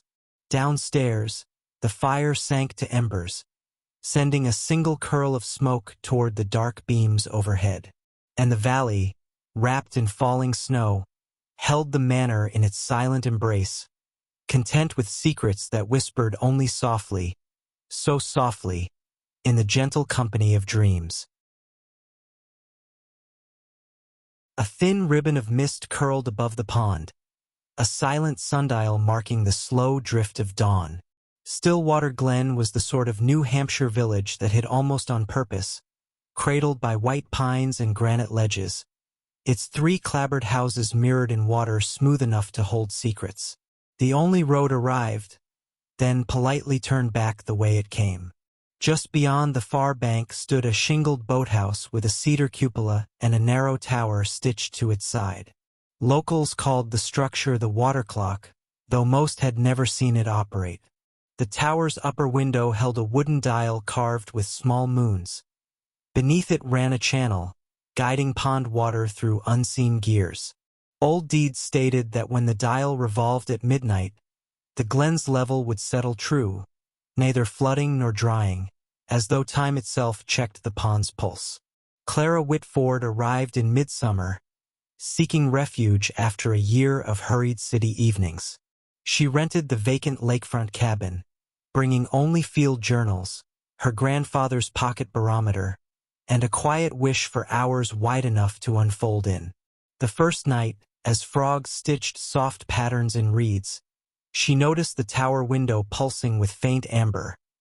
One slow glow, one slow fade, too measured to be candlelight. The pond, meanwhile, lay perfectly still, cradling the reflection like an echoed breath. Come morning, Clara asked Mrs. Dyer, who ran the post shack and berry stand, whether the clock still kept time. The woman's smile was gentle, almost apologetic. It keeps its time, she said, wiping dew from cartons of blueberries. Best let it be. There was no further discouragement, only an older hush slipping between their words.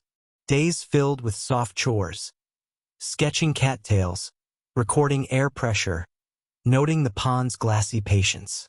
Yet each night, somewhere between 11 and 1, the amber glow returned, revolving behind the wooden dial like a guarded heartbeat.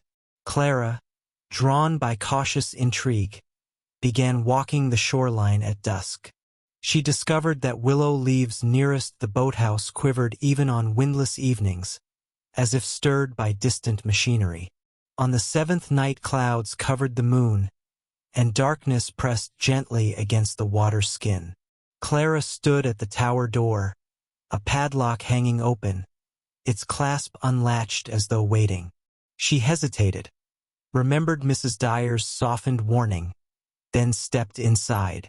The air was cool, tinged with cedar and iron. A wooden stair curved upward, threads of lamplight spilling down steps worn smooth by time but not by recent feet. She climbed carefully. At the summit, the room widened into a circular chamber. Brass troughs guided pond water through a lattice of wheels. Drops struck resonant bowls tuned to quiet notes, a hidden music scarcely louder than breath. Against the far wall, a work table held quills, corked ink, a single ledger, and a small glass filled to its brim with still pond water that never spilled, no matter how the gears turned. The dial disc, thinner than she expected, rotated once each minute, not by clockwork but by the measured flow beneath. As the disc completed its circle, a single drop lifted from the glass, drawn upward, defying gravity, then stitched itself into the wood before sliding down a narrow groove carved into the tower wall. Outside, the amber glow brightened at that precise moment. Clara watched 5 cycles, feeling her pulse slow to the mechanism's patient cadence. She opened the ledger. Pages smelled of birch and distant rain. Entries stretched back 180 years, each dated simply by season and moon phase. Each carried 3 measured lines: level mirror, sky, listening, visitor, name. Sometimes the visitor line read none, sometimes an initial followed by a brief note. Spoke of forgetfulness, offered silver coin to water, sang lullaby for willow roots. The last entry stood blank, except for yesterday's date. Visitor. The pen lay uncapped, ink unstained. Something within Clara steadied. She wrote her name then, for reasons she could not later explain. Added. Left the city's noise by the shore. Ink dried instantly, as though absorbed not by paper but by the quiet itself. A soft click answered from below. The sluice gates shifted, releasing a hushed ribbon of water back into the pond. The wooden dial paused, lights dimmed, and within the stillness Clara sensed the pond exhale. She closed the ledger, replaced the cap, and descended, locking the door as she found it, though she could not recall seeing the key. Morning brought silvery calm. The pond mirrored the sky so perfectly that clouds appeared unsure where to drift. Mrs. Dyer handed Clara her mail and, noting her restful gaze, simply said, "You found its rhythm." Nothing more was needed. For the rest of August, Clara tended her studies yet surrendered her nights to the tower. Some evenings she merely sat in the chamber, letting the water music fold around her thoughts. Other times she penned small notations, heard grandfather's watch ticking in the hush, brought cedar shavings as thanks. Each visit closed the ledger line by line, sealing words into the Glen's quiet memoir. On the equinox, when early geese stitched wide verses across gray light, Clara prepared to leave. She entered the tower once more. The ledger waited open, new page unmarked. She wrote, "Visitor none, for now. Level mirror. Sky ready." A final drop rose from the glass and fused into the dial's grain. The amber glow softened to pale apricot, then faded altogether, as though the mechanism had folded into slumber until another seeker required its balance. At dawn she drove the winding road, mist unspooling behind her like thread from a calm loom. Passing the last glimpse of water, she noticed something. The pond reflected 2 skies, one dawn orange overhead, and one slightly deeper blue beneath, layered as carefully as pages in a closed book. She felt no need to puzzle it out. Stillwater Glen would keep its own equations. Far off, perhaps in late hours she could no longer measure, the wooden dial surely resumed its turn, water and time whispering through cedar veins. And somewhere in the ledger a blank line waited, poised between mirror and sky, listening for the next quiet name to complete the pond's gentle arithmetic. Every postcard in Millfield's general store showed a town that didn't quite exist.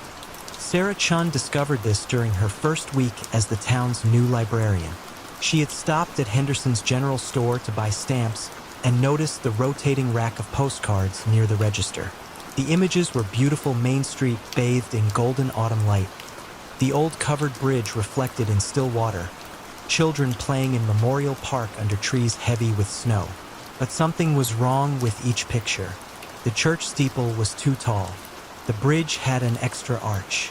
The park contained a gazebo that Sarah had never seen in her daily walks through town. "These are lovely," she told Mrs. Henderson, holding up a card showing the library where she now worked. In the image, the building had ivy climbing its walls and a garden full of flowers that didn't exist in reality. "Oh yes," Mrs. Henderson said, adjusting her reading glasses. "Mr. Garrett paints them himself. Been doing it for 30 years. Comes in every few months with a new batch. Sarah examined the postcard more closely. The signature in the corner read E. Garrett in small, precise letters.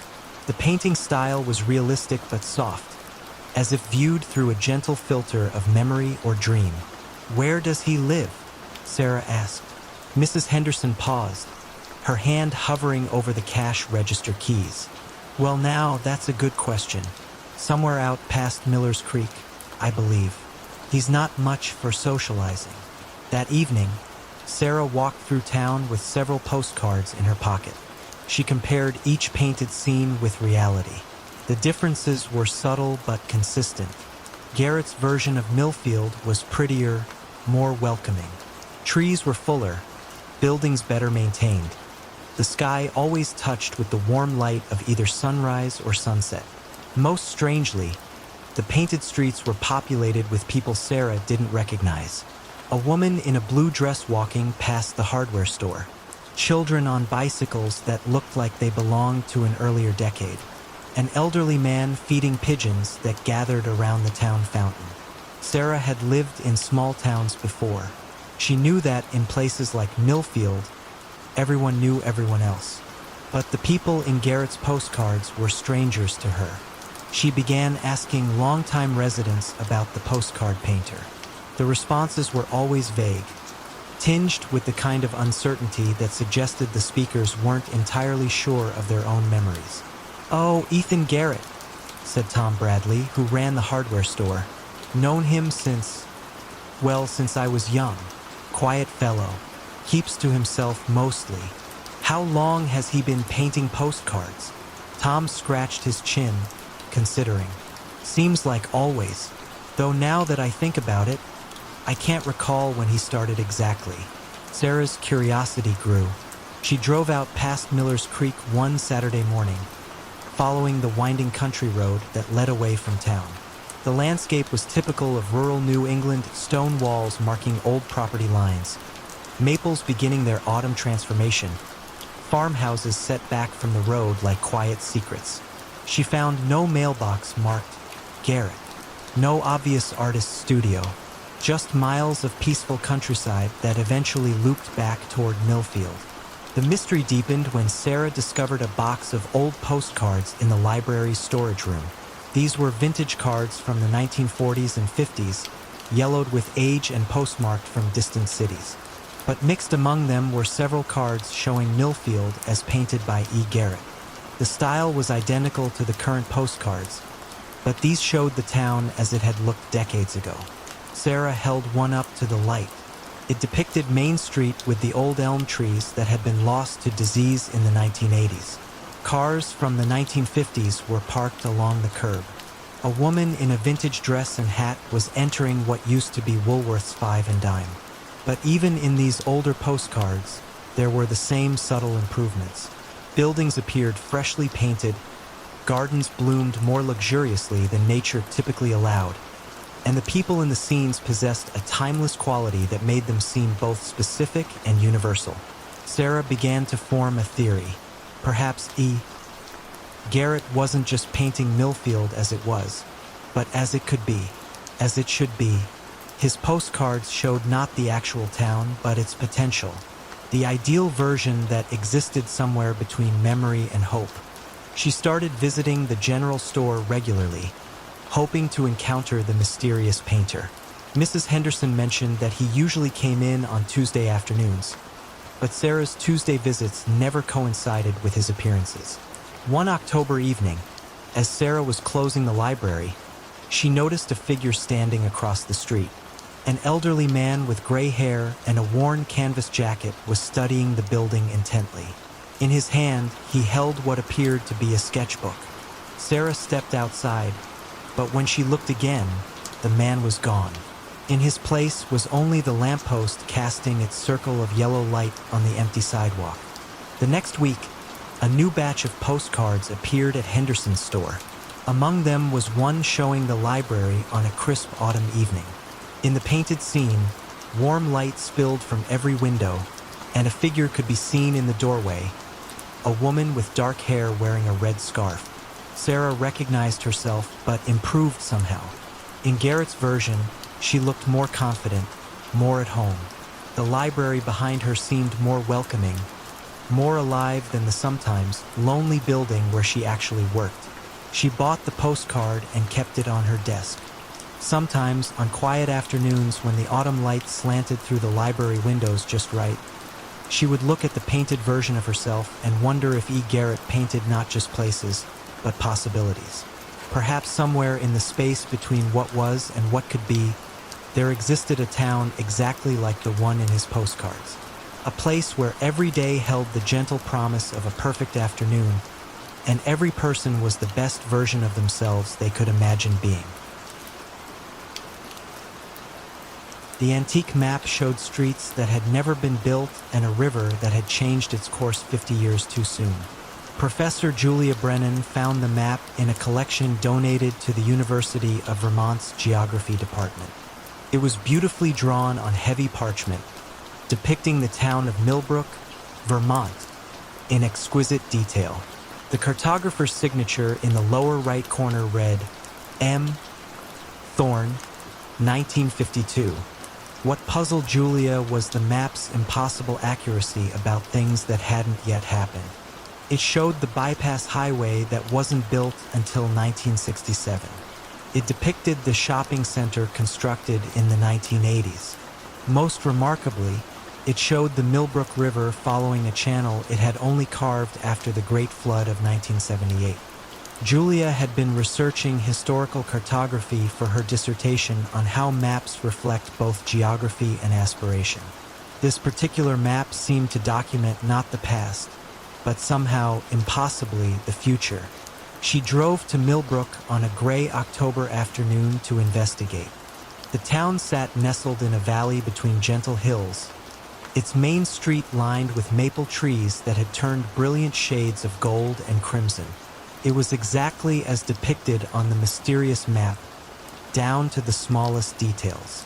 At the Millbrook Historical Society, Julia met Mrs. Eleanor Whitman, a woman in her 70s whose family had lived in the area for generations.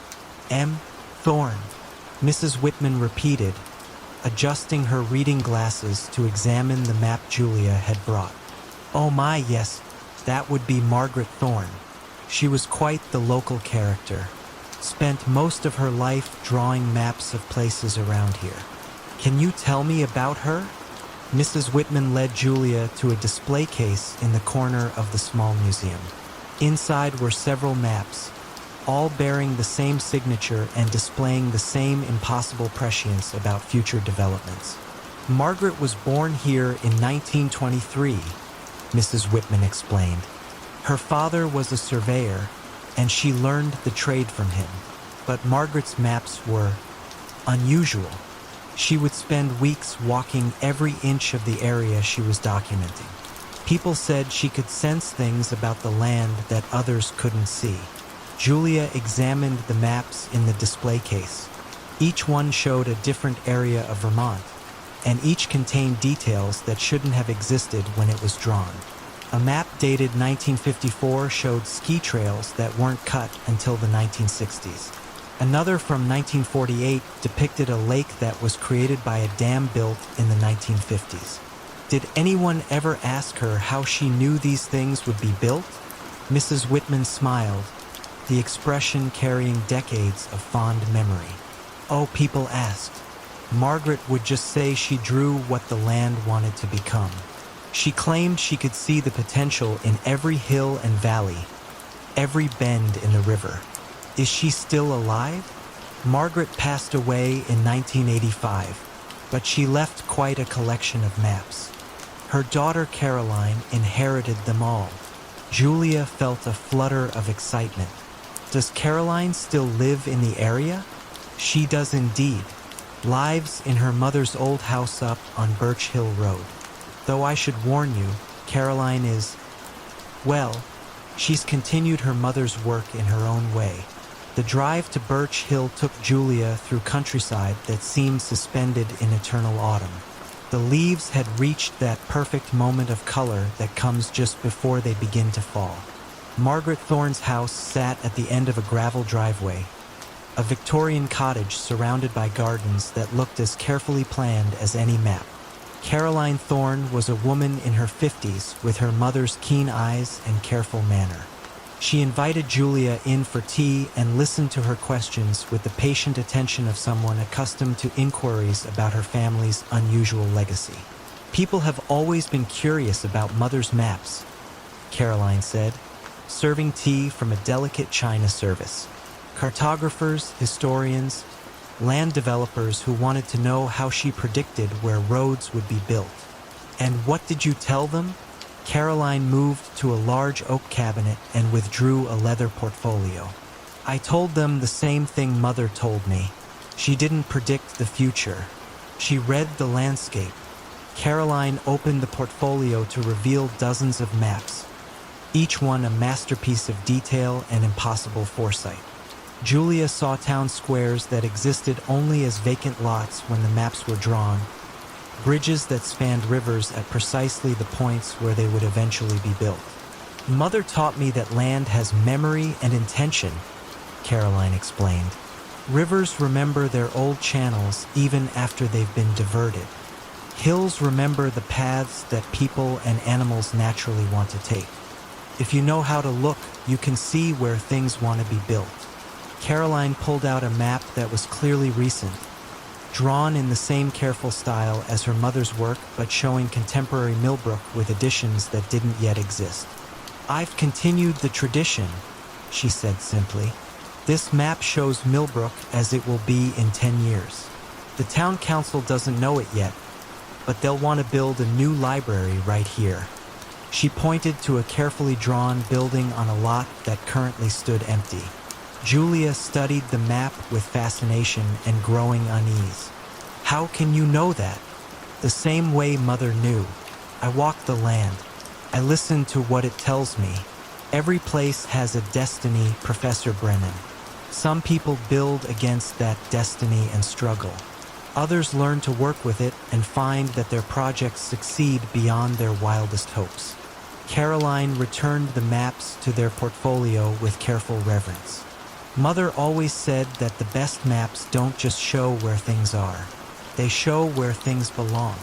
As Julia drove back to Burlington that evening, she found herself looking at the landscape with new eyes. She noticed the way valleys seemed to channel traffic toward natural crossing points.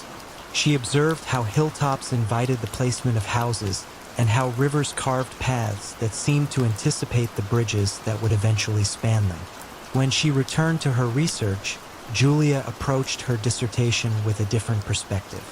She began to write about maps not as static documents of what exists, but as conversations between human intention and the subtle preferences of the land itself. And sometimes, late at night when she was working on her research, Julia would think about Margaret and Caroline Thorne walking the hills and valleys of Vermont, reading the landscape like a book written in a language only they could understand, drawing maps that showed not what was, but what was always meant to be. A single lamp glowed in the valley like a winter star that had lost its sky. Kittredge Hollow, tucked between low ridges of the Catskills, rarely troubled anyone's maps. Yet each December the snow arrived with almost ceremonial devotion, blanketing clapboard porches, swallowing fences, and muffling even the creek that traced the main road. At the very center of the village stood a narrow brick building once labeled Telegraph and Post. The telegraph line had long since sagged into the trees, but the post office endured in the hands of Robert Finch, a spare man with silver-rimmed spectacles and the patience of weathered stone. 6 days a week he turned the brass key in the door, sorted the few envelopes that came, and brewed chicory coffee whose aroma drifted through the slot blinds like a quiet promise. Whenever storms blocked the mountain pass, deliveries ceased, yet Robert kept his ritual. He unlocked the wooden pigeonholes, dusted counters, and listened to the clock that chimed half hours with a timber-soft note.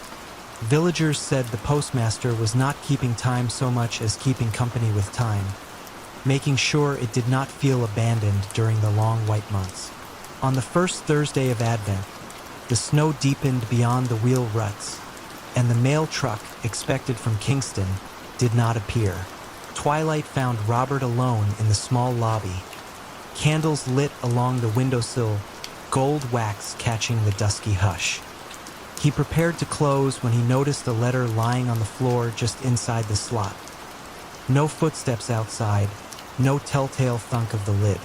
The envelope was cream, edges deckled. The address written in ink the color of spruce needles. To the resident of the postmaster's chair, Kittredge Hollow, where the mountains listen. There was no stamp, no return. The paper felt faintly warm, as if it had slept in a pocket close to a hearth.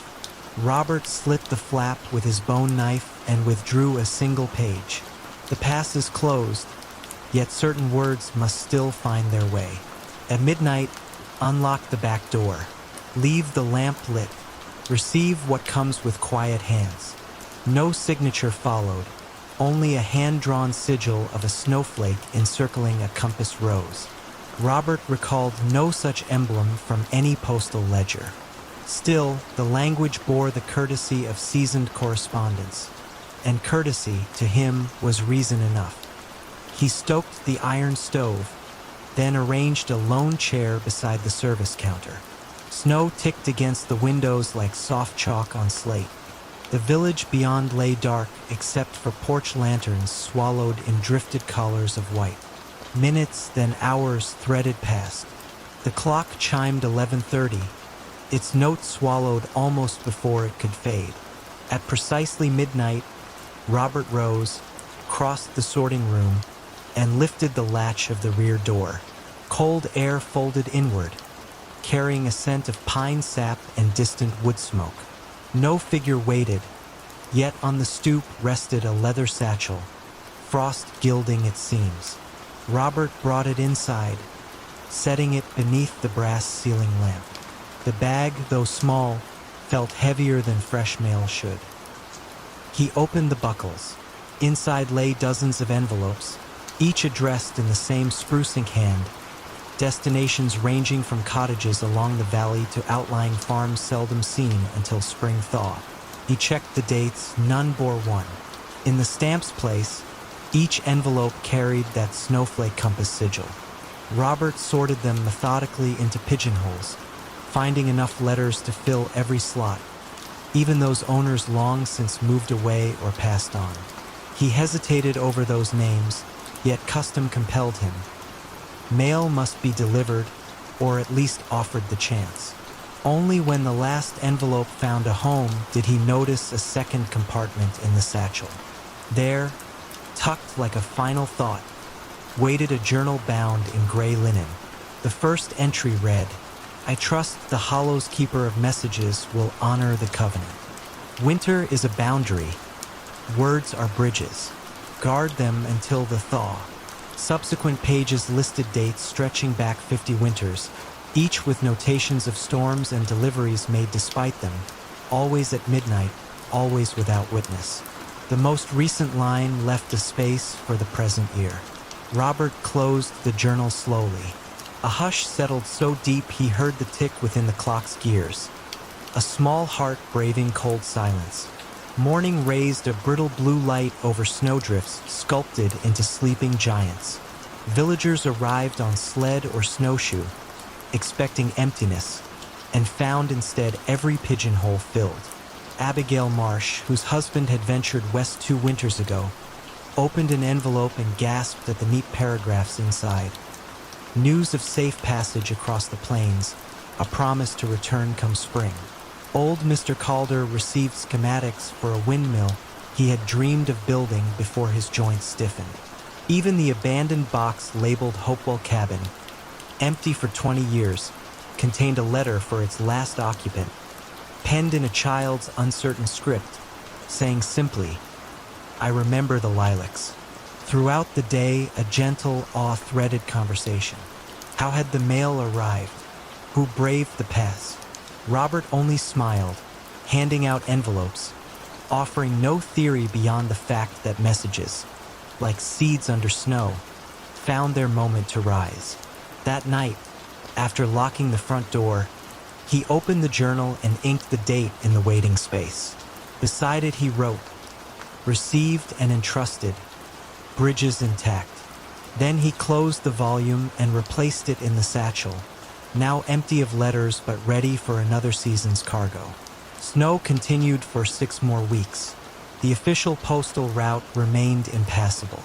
Yet every dusk, footprints appeared behind the brick building, single strides, evenly spaced, leading to the door and vanishing again beyond the elms. Robert never heard them arrive, never caught a silhouette against the lantern light. Still, on his desk he occasionally found an empty mug, faint steam curling as though shared hospitality needed no words. When equinox neared and the pass finally opened, the first Kingston truck rolled into the hollow. The driver remarked on tidy stacks of outgoing mail waiting in the crate. Responses penned through darkest winter, dreams wrapped in paper, ready for the wider world. He asked how Robert kept spirits lifted while the valley lay cut off. "We were never truly cut off," Robert said, sealing a last canvas sack. "The roads we travel aren't always marked on maps." Spring loosened the ridge shadows, creeks rushed with newfound voice, and the satchel rested once more behind the sorting desk, patient as seed in soil. Robert polished its buckles, then dimmed the lamp, confident that when snow returned and midnight called, the unseen courier would keep faith, riding the silent pass where mountains listen and words, unlost, glide over drifts like sparrows searching out old roofs. A hush the color of twilight settled over Greystone Orchard, as though the evening itself had paused to listen for a forgotten note. The orchard lay 2 miles north of Oxford, tucked behind low stone walls draped with moss and centuries of mild English rain. Travelers on the old coaching road glimpsed only tangled apple trees and the dark slate roof of a keeper's cottage, but villagers knew the air within the walls carried its own slow rhythm, whispering of harvests that never quite ended. Ruth Calder, a botanical illustrator recovering from a long illness, arrived in early May to rent the cottage and sketch the orchard's antique cultivars. Her doctor had prescribed quiet days and breathing room. Greystone promised both. A gravel path veined with violets led from the gate to the porch. Each step released a cool perfume of earth and blossom that seemed to drift upward rather than away. Ruth unpacked charcoals and notebooks, opened the windows, and let silence steep inside. The previous caretaker had left a single instruction on a folded card atop the mantel: "Close the bells at violet hour." The phrase puzzled her. There were no bells in sight, only an empty hearth and a clock that ticked with the relaxed certainty of old oak. She spent daylight wandering between rows, sketching gnarled trunks furred with lichen, cataloging the pale green swell of unripe fruit. Birds called in soft question marks. Wind crossed every branch with a cautious hand. Yet each afternoon, when the sky tipped from blue to lilac and the sun's edge brushed the Cotswold Hills, a faint chiming drifted through the trees. It was not the clear ring of metal on metal. It sounded more like glass humming when a fingertip circles the rim. 3 tones, then stillness. On her 3rd evening, Ruth followed the sound. Dusk pooled between trunks, turning grass into velvet. She reached the orchard's heart and found a stone folly resembling a small, roofless chapel. Ivy braided the columns. Suspended from the archway hung 6 slender glass bells, each pale as river ice, strung on silver ribbon. They caught the last of the light and glimmered like captive dusk. No breeze stirred, yet one bell vibrated gently, releasing that round, thirsty note she had heard from afar. Ruth lifted a hand but stopped short of touch. The card's directive returned. Close the bells at violet hour. Close them, how? She glanced around and noticed a narrow wooden box resting on a low ledge. Inside lay 6 velvet pouches, deep plum in color, each stitched with the outline of an apple bough. Understanding moved through her like a calm breath. She slipped the first pouch over the humming bell. The tone softened, then ceased, as if the bell had folded itself to rest. One by one she covered the remaining bells. When the last ribbon was stilled, dusk felt complete, no longer waiting for anything to end. She returned to the cottage where lamplight and a gentle fire settled her nerves. Sleep came easily, bearing quiet dreams of lilac skies that never darkened further. Morning revealed dew shining on spider silk, every droplet catching new sun. Ruth brewed tea and sketched until noon, but unease tugged at her edges. What purpose did the bells serve? Why must they be closed only at violet hour? She searched the cottage and found a slim journal slipped behind the clock. The cover, gray linen, bore the name Edmund Greystone, 1891. Entries spoke of an experiment, capturing twilight's resonance so the orchard would always ripen at its most forgiving moment. The bells, Edmund wrote, vibrated with the violet frequency, a narrow seam between light and dark that lulled fruit into lingering sweetness. Yet if left uncovered, the bells would continue to drink from evening, delaying night indefinitely. One must let darkness arrive, he concluded, else dawn forgets the way. That evening Ruth repeated her walk. Again, at the precise flush of lilac, the bells sang. She hushed them with the pouches, then lingered, sensing gratitude in the cooling air. A nightjar called from somewhere beyond the wall. Twilight sighed and released its hold. Days slipped into a pattern as gentle as breath. Morning sketches, midday rest, evening bell tending. Each time she drew the velvet over glass, she felt her own restlessness quiet. Even her lungs, once tight with illness, opened as though learning from the orchard's patient exhale. On the seventh night, clouds smothered sunset, smearing color into dull gray. The bells, however, thrummed more urgently, strings of pale light pulsing within the glass.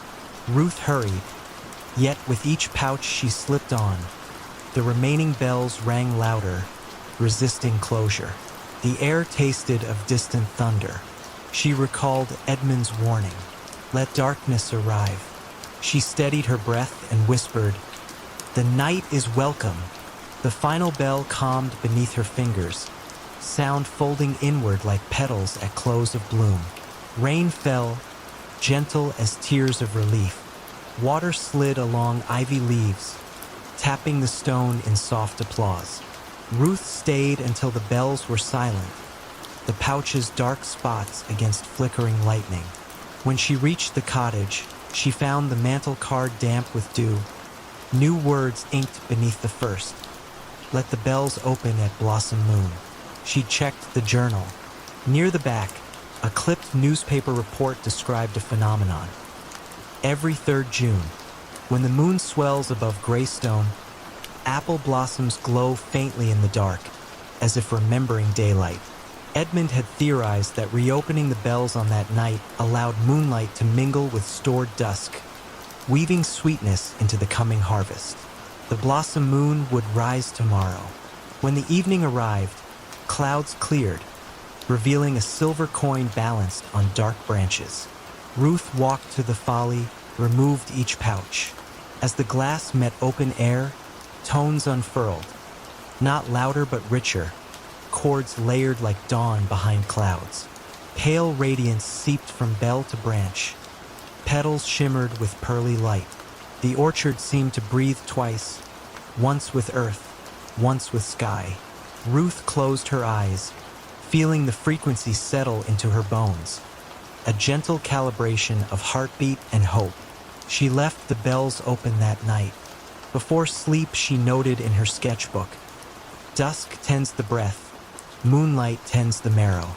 She realized her own healing had synchronized with the bells' quiet ritual. Closing them welcomed rest, reopening invited light.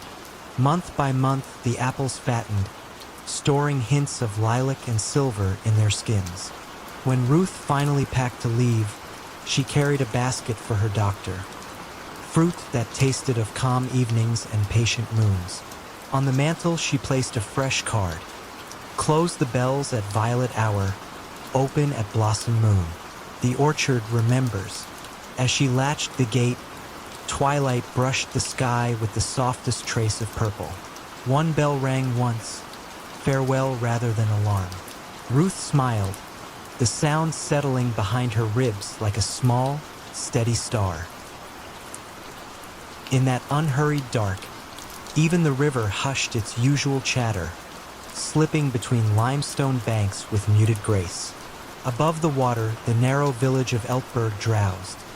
One lane of pastel houses, a shuttered bakery, a chapel whose bell had not been rung in 3 decades.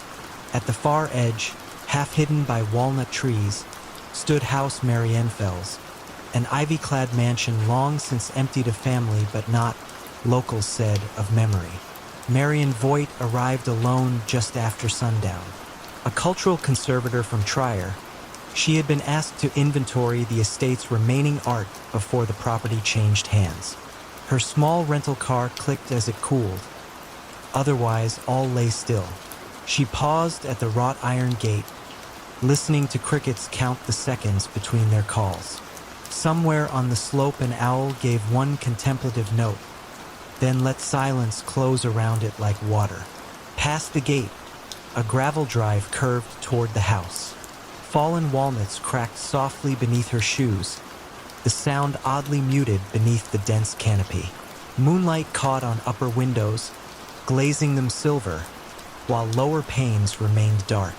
The front door opened with a faint exhale, as though relieved to feel a human presence again. Inside, her torch beam found parquet floors dusted in pale pollen, tapestries bleached to the color of antique lace, and corridor walls lined with portraits whose eyes followed gently rather than sternly. She set her satchel on a console table, took out a slim notebook, and noted the air scent. Cedar, faint beeswax, and something like pressed grapes, sweet, distant. A grandfather clock stood in the foyer, pendulum motionless. Yet the mechanism emitted a subdued ticking, as if the seconds were still being marked somewhere inside, just not displayed.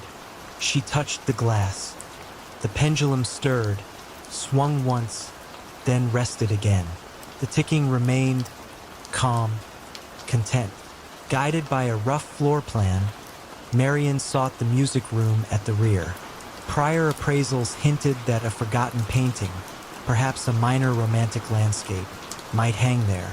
She crossed a gallery where moonlit motes drifted like slow snow. Her footsteps matched the rhythm of the hidden clock. One pause, another pause, an inward breath between each sound. The music room opened onto a terrace facing the river. French doors stood ajar, letting cool air brush velvet drapes. Inside, a silent grand piano glimmered under linen sheets. On the far wall hung an unframed canvas, its colors dim but intact. She approached. The scene depicted a twilight riverbend almost identical to the one outside, though the brushstroke moon rode higher than the moon she had just left behind. In the painted sky, a single bright star pulsed with unblended pigment, as if insisting on attention. Marion lifted her torch. The paint of that lone star caught the light differently, throwing back a faint shimmer that seemed to move. Not flicker, move as though adjusting its span. Against instinct, she dimmed the torch. With darkness restored, the painted star settled, no longer restless, merely present. She turned to catalog the piano. When she lifted the sheet, a mild chord whispered from within, produced by no visible hand. The strings, long untuned, resonated just enough to form a suggestion of sound. For notes rising, pausing, then descending. She felt no jolt of fear, only a gentle beckoning, like someone inviting her to recall a melody half forgotten. From the hallway, that subdued ticking grew clearer, though no hour struck. She checked the foyer clock again, pendulum still, yet the house maintained its pulse, soft, generous. She wrote in her notebook, Time here seems shelved, but not stopped. On the landing above, a corridor ran toward the estate's small observatory tower. Previous caretakers had reported nothing of interest there, but the subtle half-sound from the piano inclined her to explore. She climbed the staircase, each step flexing under old timber's sigh. At the top, a stained-glass window cast dappled moon shapes onto the floor. They shifted slowly, not like ordinary light, but more as if the window itself breathed through color. The observatory door yielded to a gentle push. Inside, dust lay untouched on a brass telescope capped and lowered. Yet a single chair faced away from the instrument, positioned instead toward a narrow internal window that overlooked the music room below. Marian crossed to it, feeling the ticking deepen into her bones. Through the window she saw the painting again, and now the painted star glowed a shade warmer than before, pale gold rather than frosty white. Beside the chair, a small writing desk held an open diary. The most recent entry, dated 40 years earlier, read in looping ink, "Star added to the river scene tonight. Will a line paint to sound, waiting for the house to accept the tempo." No signature. A blot of ink followed, like a final breath caught on paper. Marian sat, letting her pulse slow to match the house's. Below, the moonlit terrace remained empty. The river glimmered like liquid pewter. From the unseen piano rose the same four notes, slightly surer now, their decay lingering a heartbeat longer. The painted star brightened in sympathy, then dimmed, as though pleased at being heard. She understood then that House Marienfels was still composing something unfinished. A harmony between clock, canvas, and chord, each element waiting decades for a listener willing to measure the pauses. She had no role but to notice. Gently, she closed the diary, left everything untouched, and descended the stairs. In the foyer, she set her notebook beside the grandfather clock and wrote only one line. "Artwork and instruments stable. House continues its slow duet with silence." She replaced the slip and felt the ticking fade, satisfied with acknowledgement. Outside, vineyard rows stretched in moonlit terraces, leaves stirring with barely a sound. As Marian latched the gate, the unseen clock gave a single, perfectly clear tick that reached her across the drive. Nothing else followed. The owl hooted once, echoing that lone beat, then settled into quiet. She walked toward the inn at the village edge, gravel crunching softly, heart paced to the river's measured flow. Behind her, House Marienfels receded into walnut shadows, still painting its night, still teaching its forgotten piano to breathe between notes, still keeping time without hands, content that someone had paused long enough to feel its gentle pulse. The letters arrived every Tuesday, addressed to a man who had been dead for 20 years. Margaret Henley noticed them first when she moved into the cottage on Beacon Point. The mail carrier, an elderly man named Thomas, would walk the winding coastal path each week. He would place a single envelope in the weathered mailbox. Then he would tip his cap to the empty lighthouse that stood sentinel on the rocky cliff. Margaret asked Thomas about the letters one morning in October. The sea mist clung to the shoreline like a gray shawl. Thomas paused in his routine, studying her with pale blue eyes that seemed to hold the memory of decades. "For Edmund Whitmore," he said simply. "Been delivering them since I started this route. Never missed a Tuesday." Margaret knew about Edmund Whitmore. The townspeople spoke of him in whispers at the general store. He had been the last lighthouse keeper before automation made his position obsolete. One winter morning in 2003, they found his cottage empty, his bed unslept in, his coffee still warm on the kitchen table. The lighthouse beam had continued its steady rotation through the night, as if nothing had changed. Edmund's body was discovered 3 days later on the rocks below the lighthouse. The coroner ruled it an accident. A man grown careless in his grief over losing his life's work. But the townspeople remembered Edmund as sure-footed as a mountain goat on those familiar cliffs. Now Margaret lived in his cottage. She had inherited it from a great-aunt she barely remembered. The cottage sat in the lighthouse's shadow, connected to the tower by a stone pathway that the ocean spray kept perpetually damp. She began collecting the letters. Each envelope bore the same return address, a post office box in Portland, Maine. The handwriting was careful and feminine, old-fashioned loops and careful spacing that spoke of another era. Margaret held the letters up to the lamplight each Tuesday evening. The paper was thick and cream-colored. She could see the ghost of words through the envelope, but never enough to decipher their meaning. On a November evening, when the wind howled around the lighthouse like a living thing, Margaret climbed the spiral stairs to the lamp room. The automated beacon still turned, still sent its warning across the dark water. From the circular windows, she could see her cottage below, a warm yellow square of light in the vast darkness. That night she dreamed of Edmund Whitmore. He stood in the lamp room, polishing the great lens with infinite care. His movements were methodical, practiced, the work of a lifetime. When he turned toward her, his eyes held the same sadness she had seen in Thomas, the mail carrier's face. "She doesn't know," Edmund said in the dream.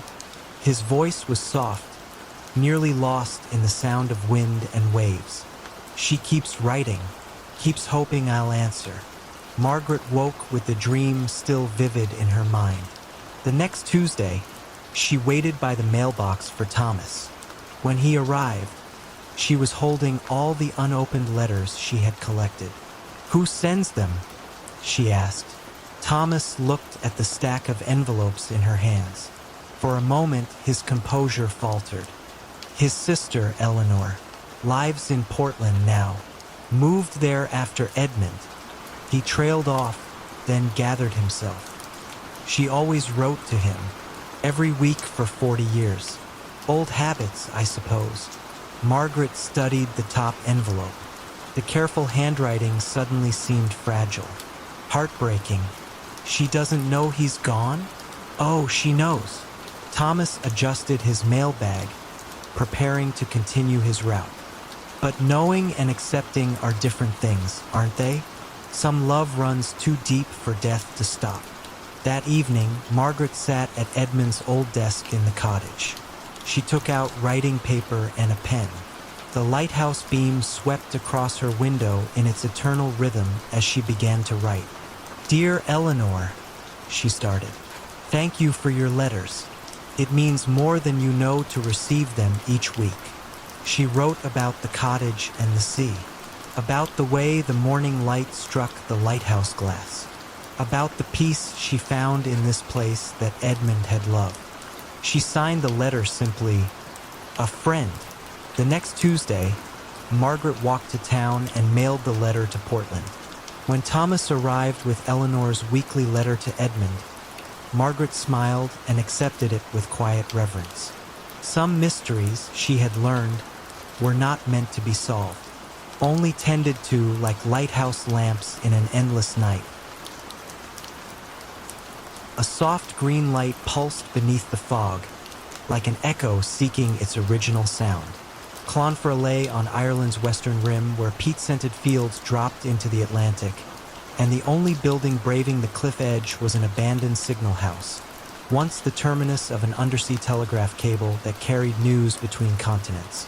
The cable had long fallen silent, but villagers still spoke of faint glimmers at the cliffs on moonless nights, as though messages persisted even after words were forgotten. Hannah O'Shea arrived in late March, carrying a thermos, a sketchbook, and the quiet intention of avoiding her city inbox for as long as coastal weather allowed. She rented a stone bothy half hidden by thrift and heather. Each morning brought gull cries stitched to wind. Each evening, the distant hum of waves rearranging shingle. The rhythm softened the tightness behind her eyes quicker than any doctor's advice. On her third dusk, as mist folded over the fields like a linen sheet, Hannah followed a sheep path toward the cliff. The signal house appeared gradually, square, stout, its granite blocks marbled with lichens the color of old copper. She pressed a palm to the wooden door. It moved inward with surprising ease. Inside, salt air lingered, mingling with an undernote of beeswax, as though someone had recently tended a quiet ritual. A single brass instrument remained, the old tape receiver nailed to the far wall.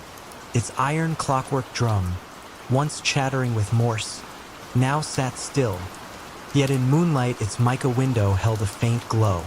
Beneath the drum lay a wooden spool, and on that spool, improbably, rested a fresh length of paper tape, blank and unwound. Hannah touched the edge. The paper felt warm, as if cupped moments earlier. She smiled, suspecting coastal pranksters, and stepped back into drizzle. That night rain tapped the bothy roof like small, patient questions. At midnight, Hannah woke to find a strip of pale tape slipped under her door. Tiny indigo dots and dashes marched across it. Clear Morse, though she only recognized the shape of letters, not their meaning. The strip smelled faintly of kelp and lamp oil.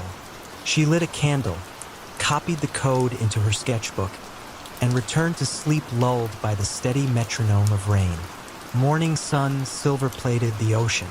At the village cafe, she borrowed a Morse chart from an elderly fisherman who kept it in his wallet for luck. The decoded message read, "Tide high, letter safe. Come dusk." Amused and gently unsettled, Hannah pocketed the strip, promising herself she would revisit the signal house after supper. Dusk arrived blushing violet. Hannah crossed the cliffs under a shawl of gull wings. Inside the signal house, the drum now turned with silent grace, feeding tape through unseen gears. No key clicked, no relay snapped, yet the dots and dashes formed neat rhythms before her eyes. She watched until the strip ended, then tore it free. The message read, "If you keep watch, we keep time. Ink waits in the drawer." A shallow drawer beneath the bench slid open at her touch. Inside lay a fountain pen and a small bottle of cobalt ink. A brittle ledger, spine cracked but pages blank, rested beside them. On the inside cover someone had written, tied letters, keepers and finders. Dates spanning a century followed, each with 2 columns, incoming and response. The most recent line belonged to 1972. After that, blank space waited like calm water.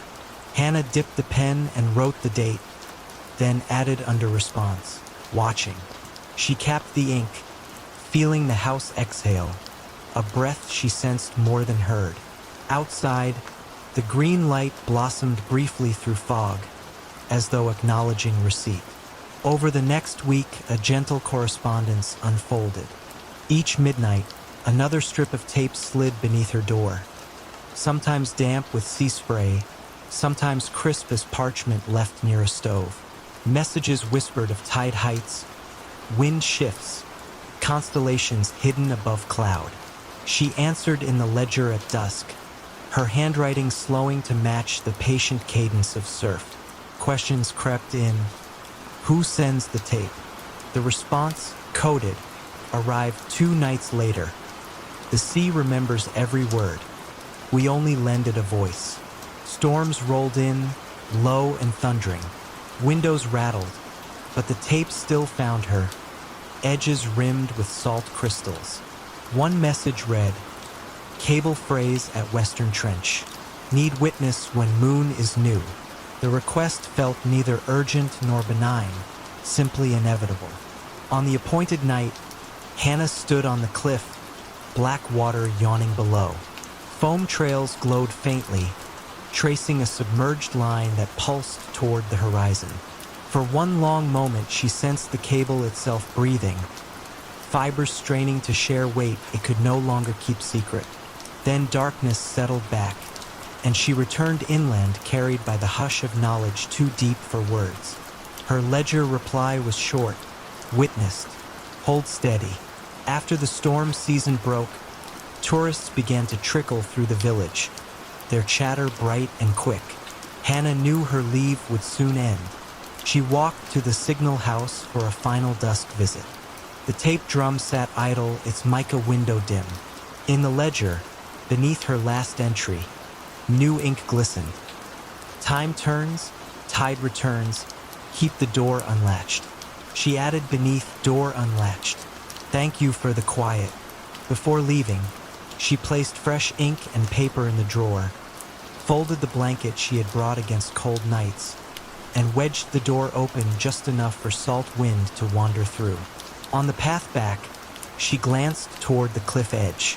A soft green pulse answered, brief but certain, like a lighthouse whose beam was meant solely for those already safe on shore. The following morning, she boarded the bus east. As fields rolled by, she reached into her coat pocket and found one last strip of tape she had not noticed before. The code translated simply to carry calm. She folded it into her diary, feeling the gentle weight of unsent words settle into quiet certainty. And far behind her, the cable beneath Atlantic waves held its steady breath, waiting for the next keeper who might pause to listen when fog and night conspired to speak. Water lapped gently at pilings, brushing stone with a faint, rhythmic hush that sounded almost like distant applause. Venice, after the last vaporetto, exhaled into stillness. Shutters closed, footsteps faded, and moonlight spread across tiled roofs in quiet sheets. Down a narrow fondamenta, the little Baroque theater waited, facade softened by moss, its lacquered doors unvisited for 40 years. Aurelia Conti had come at the invitation of the city's cultural archive, asked to assess what survived inside. Ledgers, costumes, forgotten scores. She carried only a canvas satchel and a brass-handled lantern. The key, left for her at the caretaker's cottage, turned with surprising ease, as if the lock expected her touch. The doors opened on chilled air scented faintly of velvet and dust. The foyer revealed gilt mirrors gone dim, their surfaces stippled by age like watercolor skies. A faded carpet hushed Aurelia's steps. She paused beside the ticket kiosk where an abacus still rested, beads midway between counts. Through an arch lay the auditorium, rows of red seats folding upward in gentle tiers toward an ornate ceiling painted with night blue constellations. Stars there seemed to echo the real ones beyond the roof, the two firmaments almost in conversation. No draft moved, yet one seat in the center aisle sat lower than the rest, cushion compressed by an unseen weight. Aurelia registered this quietly, neither alarmed nor eager to explain. She set the lantern on the edge of the orchestra pit. Its glow drifted outward like warm breath, illuminating specks of dust that ascended and sank as though dancing to a secret tempo. Past the stage curtain, she found the backstage corridor. Ropes hung slack beside sandbags, their fibers whispering when brushed by her coat sleeve. Dressing rooms opened left and right, lit only by the lantern's wandering circle. In one, a trio of masks lay upon a vanity, expressions serene rather than dramatic.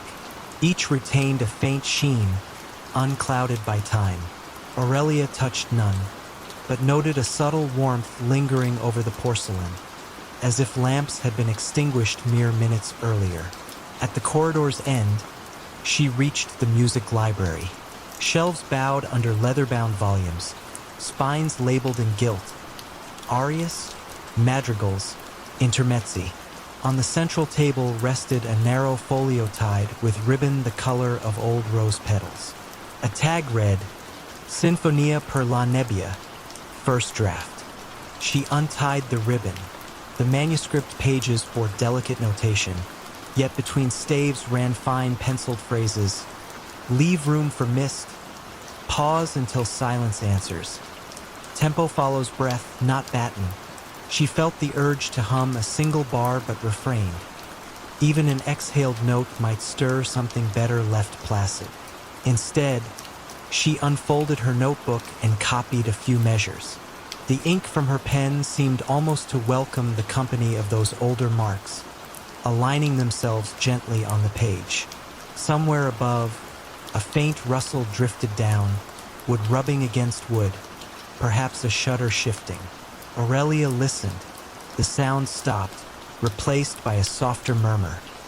A roll of pages turning in the empty auditorium, deliberate yet unhurried.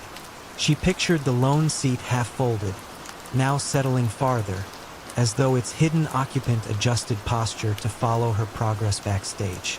Returning to the auditorium, she held the lantern waist-high.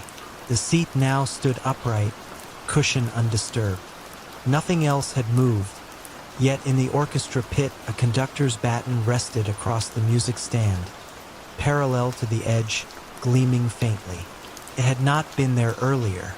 Aurelia approached, her calm intact, and noticed a slip of parchment beneath the baton's tip. 3 words, in graceful script: "Attend the hush."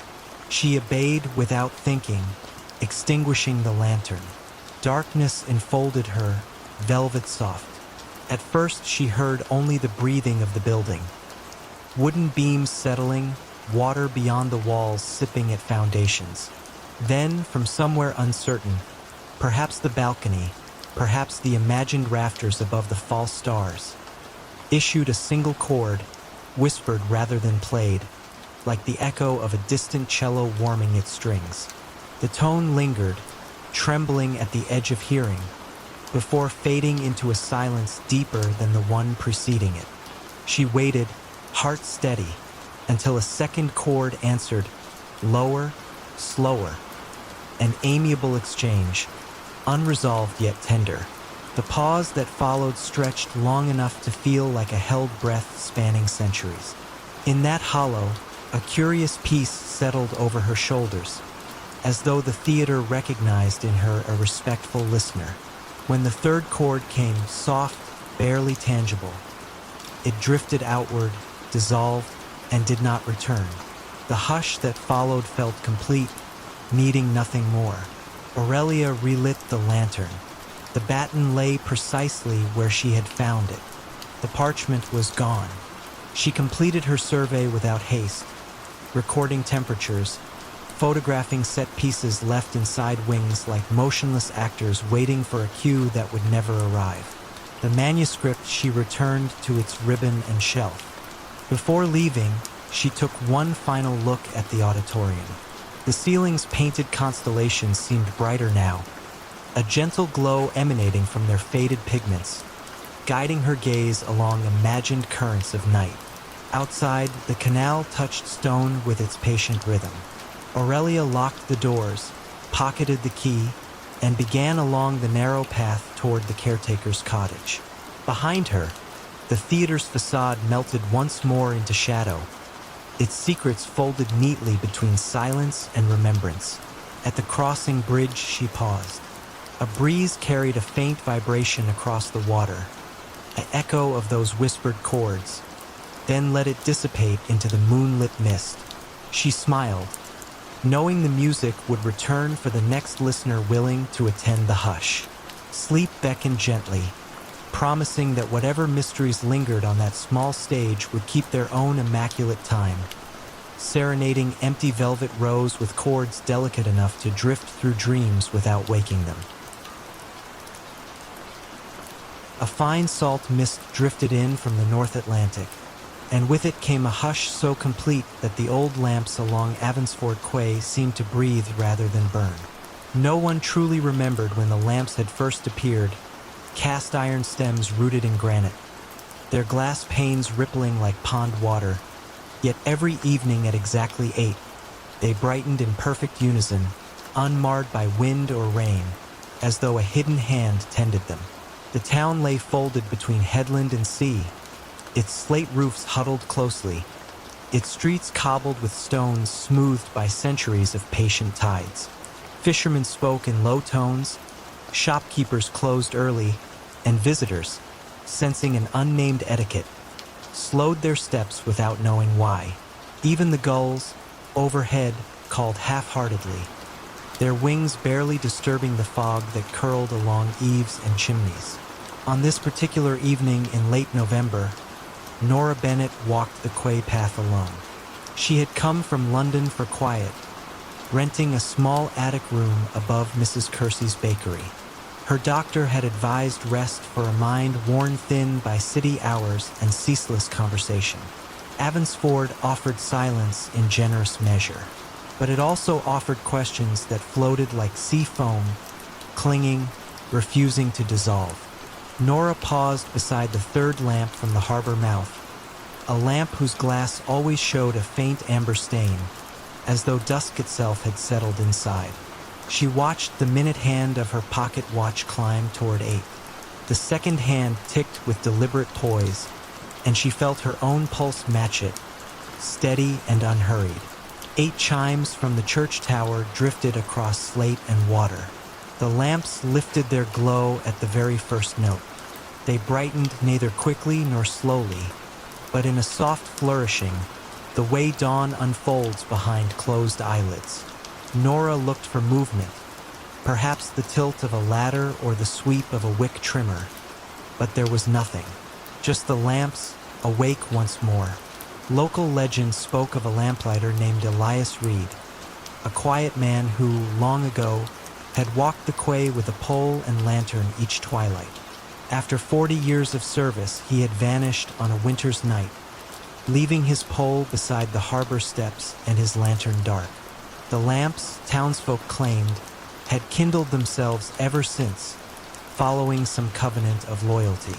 Children retold the tale in whispers at school, their eyes widening as clouds rolled in earlier each afternoon. Adults, questioned gently, smiled with polite indifference, as though asked about dreams half recalled. Nora, restless in her attic room, opened the window a crack and let the odor of cooling bread slip past the ruffle of stale cinnamon. She unfolded sheets of hotel stationery and wrote observations, dates, times, the hue of the sky at each lighting, the order in which gulls settled upon the quay rails. Each note steadied her, the way arranging seashells along a sill can soothe wandering thoughts. But a question throbbed beneath her careful catalog. What might happen if a lamp were removed? Would the remaining lights falter, or would they burn on, indifferent? One midnight, wrapped in a fisher's wool coat borrowed from an unguarded peg, she carried a small stepladder to the farthest lamp, the one closest to the abandoned cannery. The moon hung low, polished by cloud. She climbed, hands trembling more from hush than cold. With a soft click, she lifted the latch that held the glass pane. The metal was neither warm nor cool. It felt like stone submerged in deep water. Inside, no flame danced. Instead, a pearl-colored glow spread evenly, as though the air itself carried light. She reached with gloved fingers, intending to cup the glow and learn its weight. But the moment her hand crossed the threshold, the light receded, contracting to a single point. It hovered, quivering, no larger than a pinhead, then slipped past her wrist into the night. It floated upward, joined by a second point from the next lamp, then a third, until 10 tiny lights drifted above the quay like dandelion seeds. Down below, the iron posts emptied, the glass panes darkening to mirror the sea. Nora descended, every plank beneath her boot drawing a hollow tone from the pier. A wind bowed through the alleys, shutters tapped. The church clock, unbidden, chimed once, though the hour was neither whole nor half. From windows, curious faces appeared, lit by candles, their eyes wide with the shared recognition that something familiar had slipped. The points of light gathered at the harbor mouth, arranging themselves in a slow spiral. Their brightness did not glare. It soothed, like the reflection of stars on gentle water. They turned, drifting seaward, until the fog swallowed them. And with their leaving, darkness folded itself over Avansford, deeper than any resident could recall. In the days that followed, shops remained closed. Boats stayed moored, their prows rocking in tides that seemed hesitant. Children, waking early, asked parents why the sky felt heavy. Mrs. Kersey, flower upon her sleeves, found Nora's attic room vacant save for neatly stacked notes and an unfinished letter addressed to no one. The lamps choose their hour, the sea its witness. I only opened a door already ajar. By the end of the week, townsfolk returned to routines, though slower now, measured. Someone installed new electric fixtures along the quay, powered by hidden cables and sturdy switches. They shone adequately practical and pale. Yet each evening at 8, just as the modern bulbs warmed, a faint shimmer danced upon the horizon, as though 10 silent lanterns still lingered beyond sight, guiding something home. No one spoke of Elias Reed, nor of Nora Bennett. Yet a gentle reluctance filled every twilight, a pause in conversation, a collective breath held between waves and stone. The quay remained solid as ever, but the air around it felt thinner, expectant. And in that expectant hush, the town of Avansford discovered a new kind of quiet, one layered with the memory of lamplight, drifting somewhere out at sea, promising return yet offering only the calm ache of wondering. The music began exactly at midnight, drifting through the stone corridors like a memory made audible.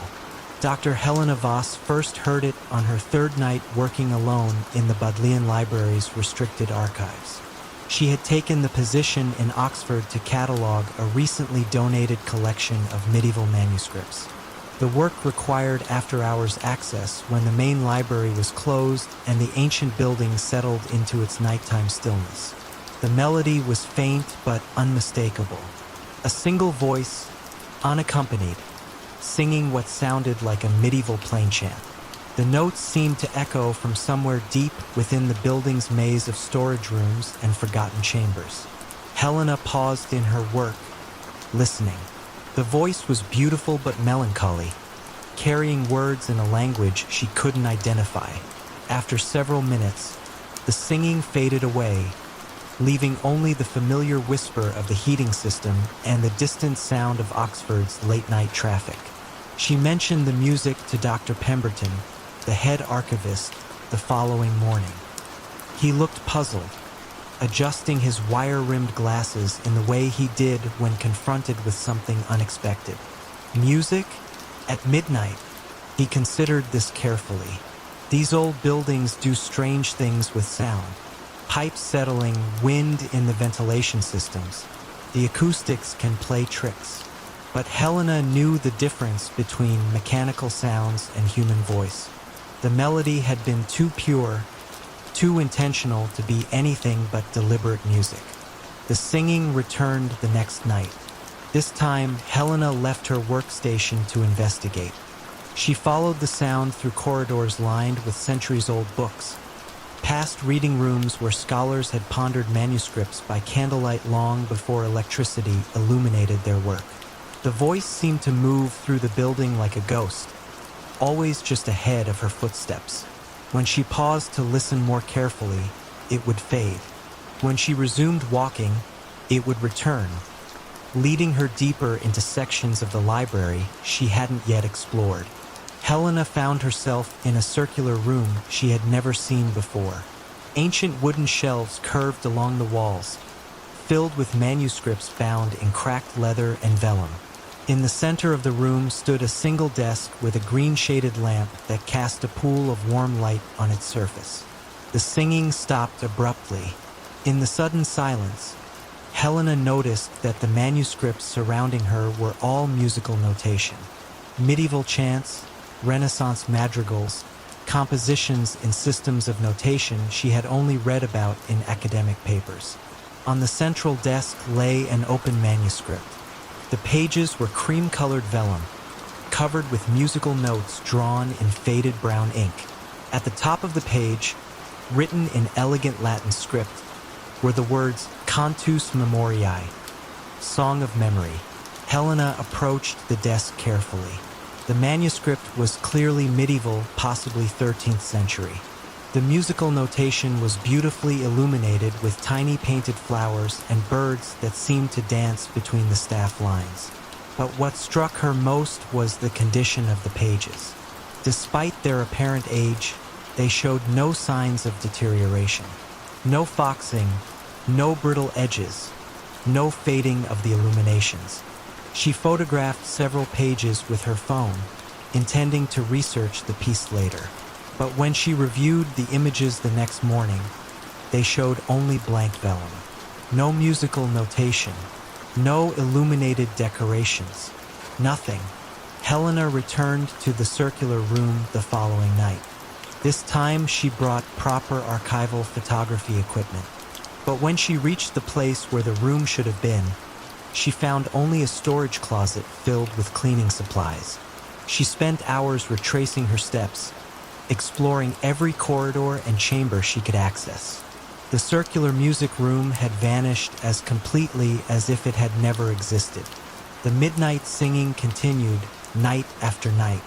Helena began to recognize recurring melodic phrases, patterns that suggested this was not random vocalization but a complete, structured composition.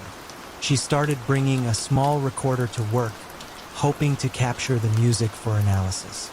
The device picked up only silence, even when the singing was clear and distinct to her ears.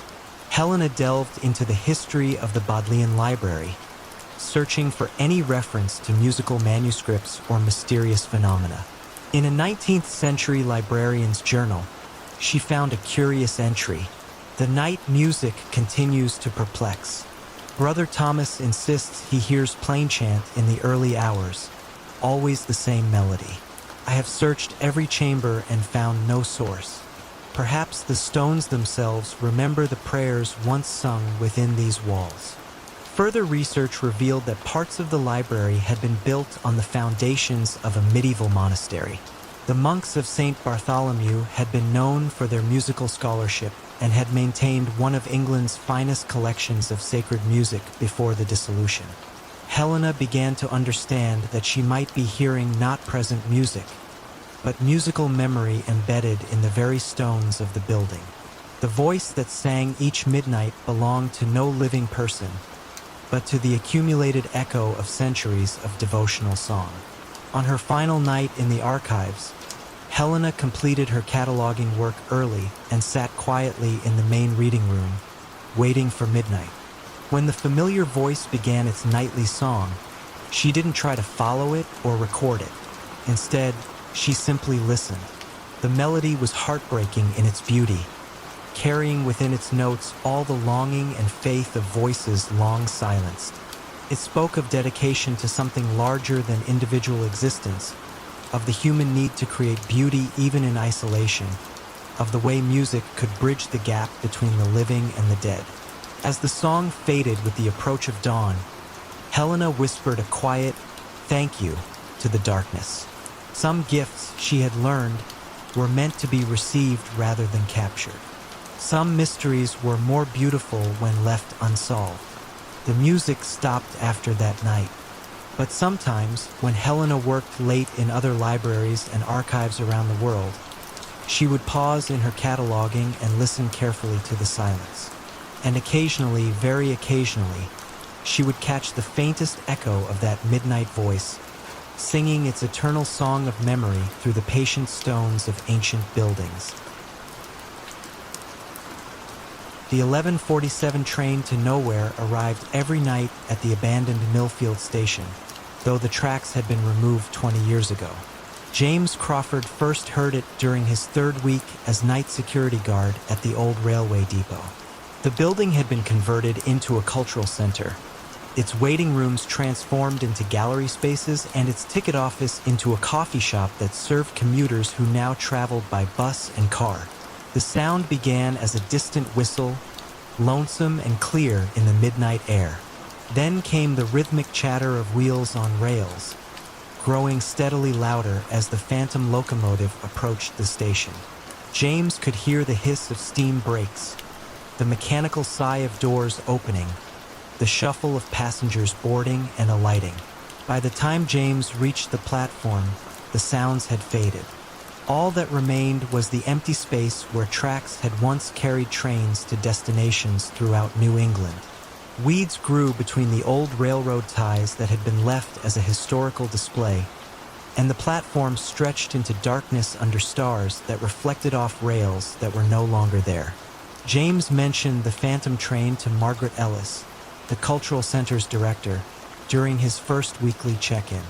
"Oh yes," Margaret said, not looking up from the grant application she was reviewing. "That would be the 1147. Quite a few people have mentioned hearing it over the years." "You don't seem surprised." Margaret set down her pen and regarded James with the patient expression of someone who had fielded this question many times before. "This station served the community for over a century, James. Some habits die hard, but there are no tracks anymore." "No," Margaret agreed. "There haven't been tracks since the line was discontinued in 2003, but the station remembers its purpose. And apparently so do the passengers." James began staying awake specifically to listen for the 1147. The train arrived with remarkable consistency, never more than a minute or two off schedule. He could distinguish between different types of locomotives, sometimes the deep whistle of a steam engine, other nights the horn of a diesel. Occasionally he heard what sounded like the sleek rush of a modern electric train. More intriguingly, James began to recognize patterns in the sounds of passengers. Some nights the platform seemed crowded with footsteps, voices, and the bustle of luggage being moved. Other nights only a few passengers seemed to board or disembark, their movements quiet and purposeful in the darkness. James started keeping a log of the phantom train's arrivals, noting variations in locomotive type, passenger activity, and weather conditions. He discovered that steam engines appeared more frequently during winter months, while modern trains seemed to prefer clear summer nights. The busiest passenger activity occurred around holidays and the start of school terms.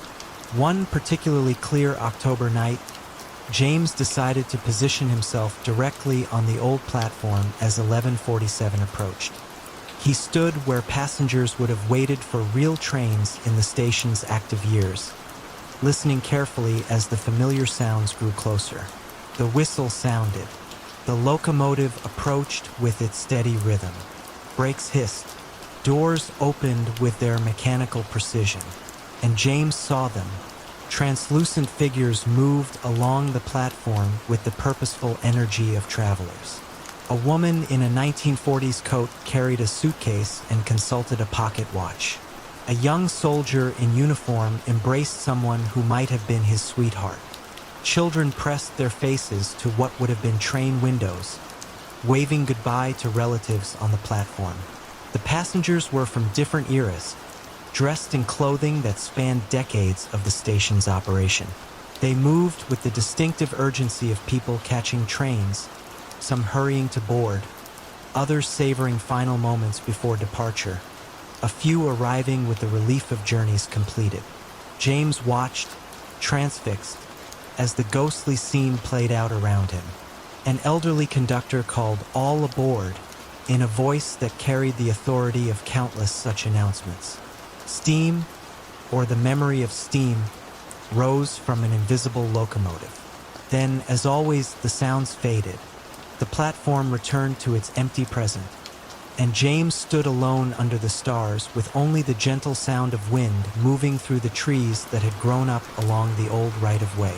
The next morning, James visited the local historical society to research the station's past. He learned that Millfield Station had been a crucial stop on the route between Boston and Montreal, serving not just daily commuters, but also vacation travelers heading to lake resorts and ski areas. Soldiers had departed from this platform during 2 world wars. Children had arrived each summer to spend vacations with grandparents in the countryside. Mrs. Dorothy Harrison, the Historical Society's volunteer curator, showed James photographs of the station in its prime. The images captured exactly what he had witnessed the night before, the same purposeful energy, the same mix of departure and arrival, joy and sadness that characterized all train stations. People formed deep attachments to this place, Mrs. Harrison explained. For many families, it was where they said hello and goodbye to the most important people in their lives. That kind of emotional significance doesn't just disappear when you remove the tracks. He started greeting the phantom passengers during their nightly arrival, offering a respectful nod to conductors and a gentle word to children who seemed nervous about their travels. The ghostly figures began to acknowledge his presence in return. A tip of a hat, a smile, a wave from a train window. Some nights, when the platform was particularly crowded with travelers from across the decades, James would hear conversations that spanned generations. The 11:47 train, James realized, was not really going to nowhere. It was going to everywhere and everyone that mattered to the people who had once depended on this station for connection to the wider world. It carried passengers not to geographical destinations, but to the moments and relationships that had defined their lives. On quiet nights when few phantom passengers appeared, James would sometimes hear the train slow down as if the conductor was checking to see if anyone needed to board. In those moments, James understood that the 11:47 was an invitation, a reminder that some journeys transcend the physical world, and that the most important destinations are often found not in distance traveled, but in the depth of connection between hearts that refuse to let go of what matters most. The cultural center thrived in its renovated station, hosting art exhibitions and concerts that filled the old waiting rooms with new life. But every night at 11:47, the building remembered its original purpose, welcoming passengers whose love for this place and each other had made them eternal travelers on railways. Mist drifted through the firs in languid skeins, softening every branch and hush-worn path that wound toward the old courthouse on the ridge. Once a fashionable spa, the stone villa now stood empty, shutters drawn like sleeping eyelids, its mineral springs long cooled. Tonight the air tasted faintly of pine resin and distant thunder, though no storm threatened. A single lantern bobbed along the track, carried by Matthias Engel, a translator sent to examine trunks of correspondence left behind by the last proprietor. His coat gathered droplets of mist as he climbed, yet the quiet held him lightly, as if the forest itself wished him gentle passage. At the wrought iron gate the hinges sighed, then accepted his push without protest. Ivy shivered across the rails, releasing the scent of damp earth. Inside the courtyard, gravel crunched underfoot in a rhythm that matched the faraway clock. For steps, a pause, another 4. Windows above showed neither candle nor reflection, yet Matthias imagined someone observing, not with eyes, but with the slow, patient awareness of a place remembering its purpose. He placed his lantern on the veranda rail, withdrew the brass key entrusted to him, and unlocked the oak doors. The entrance hall greeted him with cool mineral air, like the echo of bygone baths.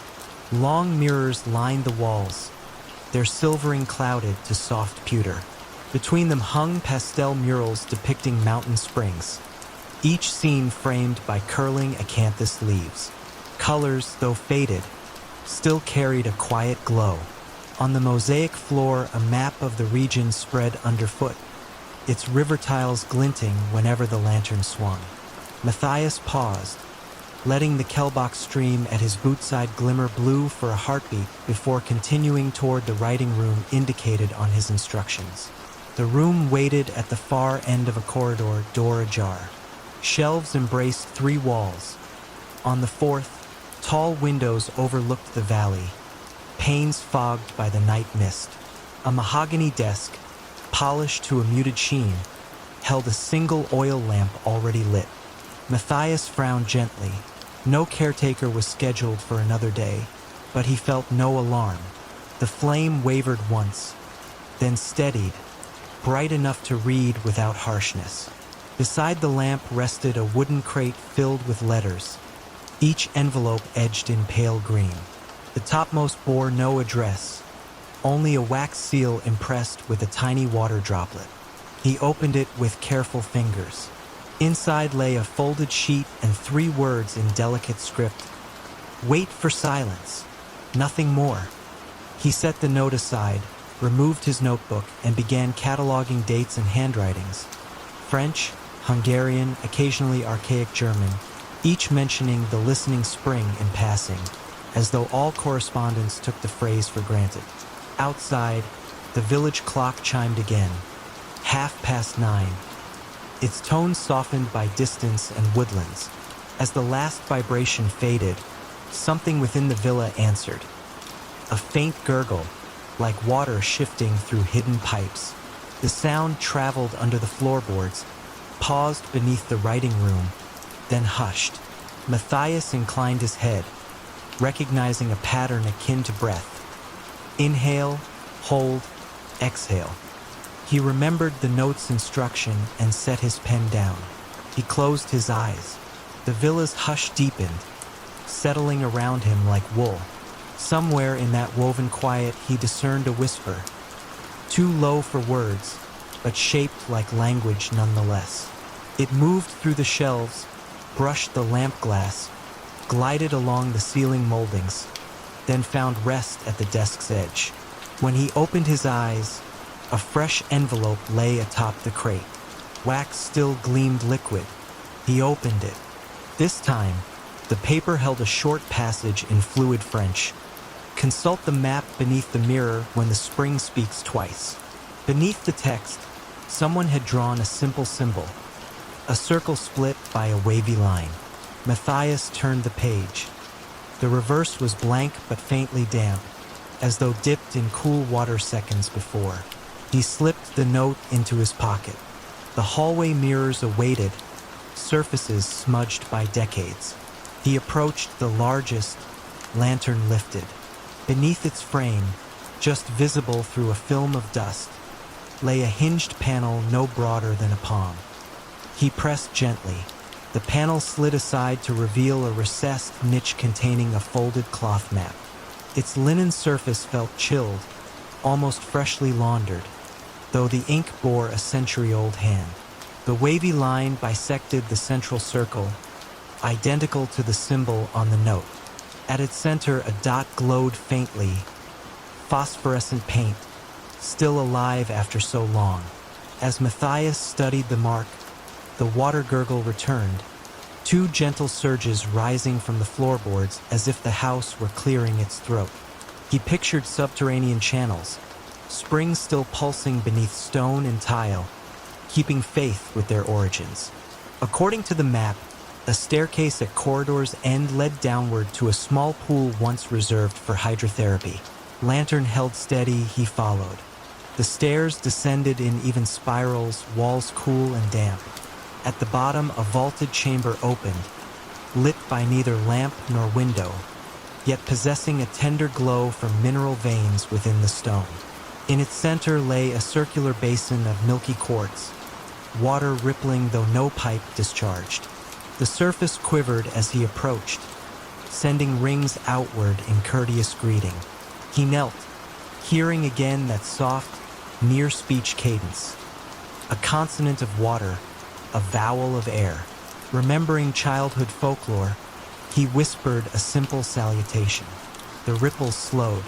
Within their concentric echoes he glimpsed reflections, not of himself, but of long-ago bathers easing into the same pool, their faces peaceful, listening. The image faded, leaving ordinary water awaiting the next ripple. Matthias dipped a fingertip. The temperature proved neither cold nor warm, but precisely like human skin, erasing boundary between observer and source. He returned upstairs carrying only the memory of that touch. The writing room remained unchanged save for one detail. The oil lamp, nearly spent, cast a dimmer halo. On the desk lay a final envelope. He opened it to find a line in English this time, printed rather than written. Catalog complete when the listener is heard. Beneath, a drop of quartz dust glimmered, echo of the basin below. Matthias packed the letters carefully, noting their order, then extinguished the lamp. As darkness settled, the villa sighed, satisfied. He stepped onto the veranda. Dawn's first gray hinted behind the pines, and the air, though unmoving, carried the faintest murmur. Two pulses of the hidden spring, answering one another beneath layers of earth and time. He closed the gate without hurry, lantern now dark.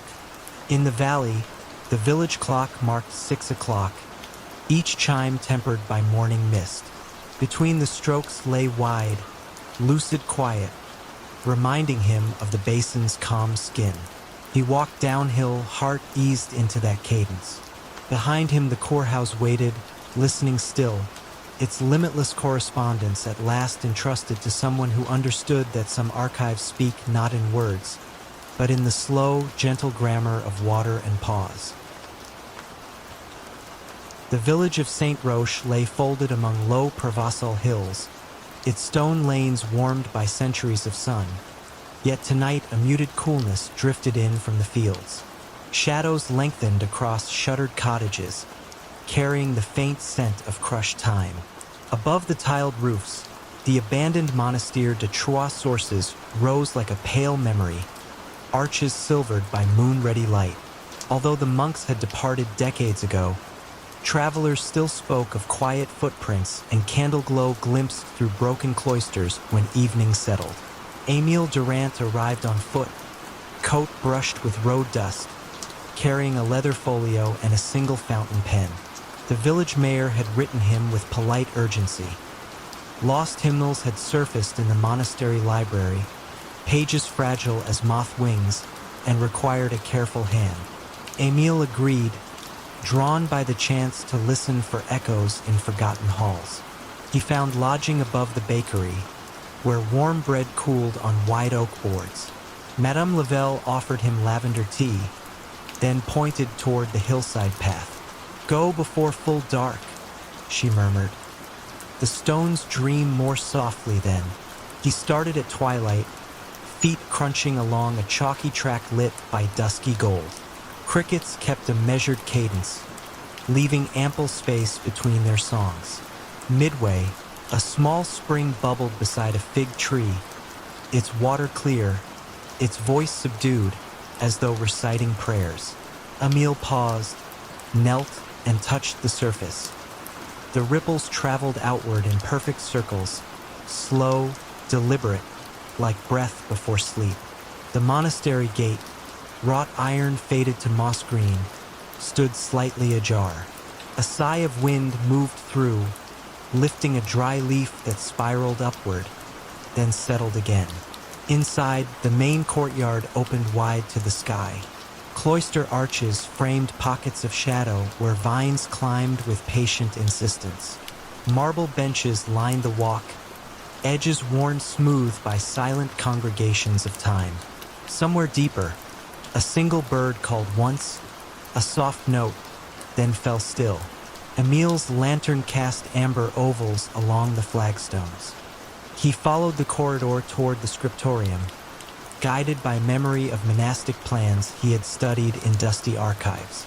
Doors hung open on silent hinges, revealing small cells, each furnished only by stone slab beds and the lingering odor of beeswax. He reached the library without misstep. There, tall windows admitted violet twilight, brushing shelves that held fewer volumes than he expected. A long reading table occupied the center, its surface clean but for a stack of loose parchment bound by twine.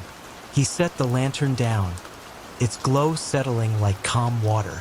Untying the stack, he discovered not hymnals but delicately inked maps of underground channels, annotated in Latin and Old Provençal. Margins bore faint music notes, neumes drifting between coordinates. Beneath each map lay a sheet of vellum embossed with 3 words, always the same: sub aqua sonnet, Beneath the water, it sounds. Emile traced a fingertip across the phrase, savoring the smoothness. Somewhere nearby, a drop of water fell, quiet and sure, as though agreeing. He looked up. No rain leaked through the tiled roof. Another droplet answered from deeper within the stacks. Then another, marking an unhurried tempo. He followed. The droplets led him to a narrow stair descending beneath the library.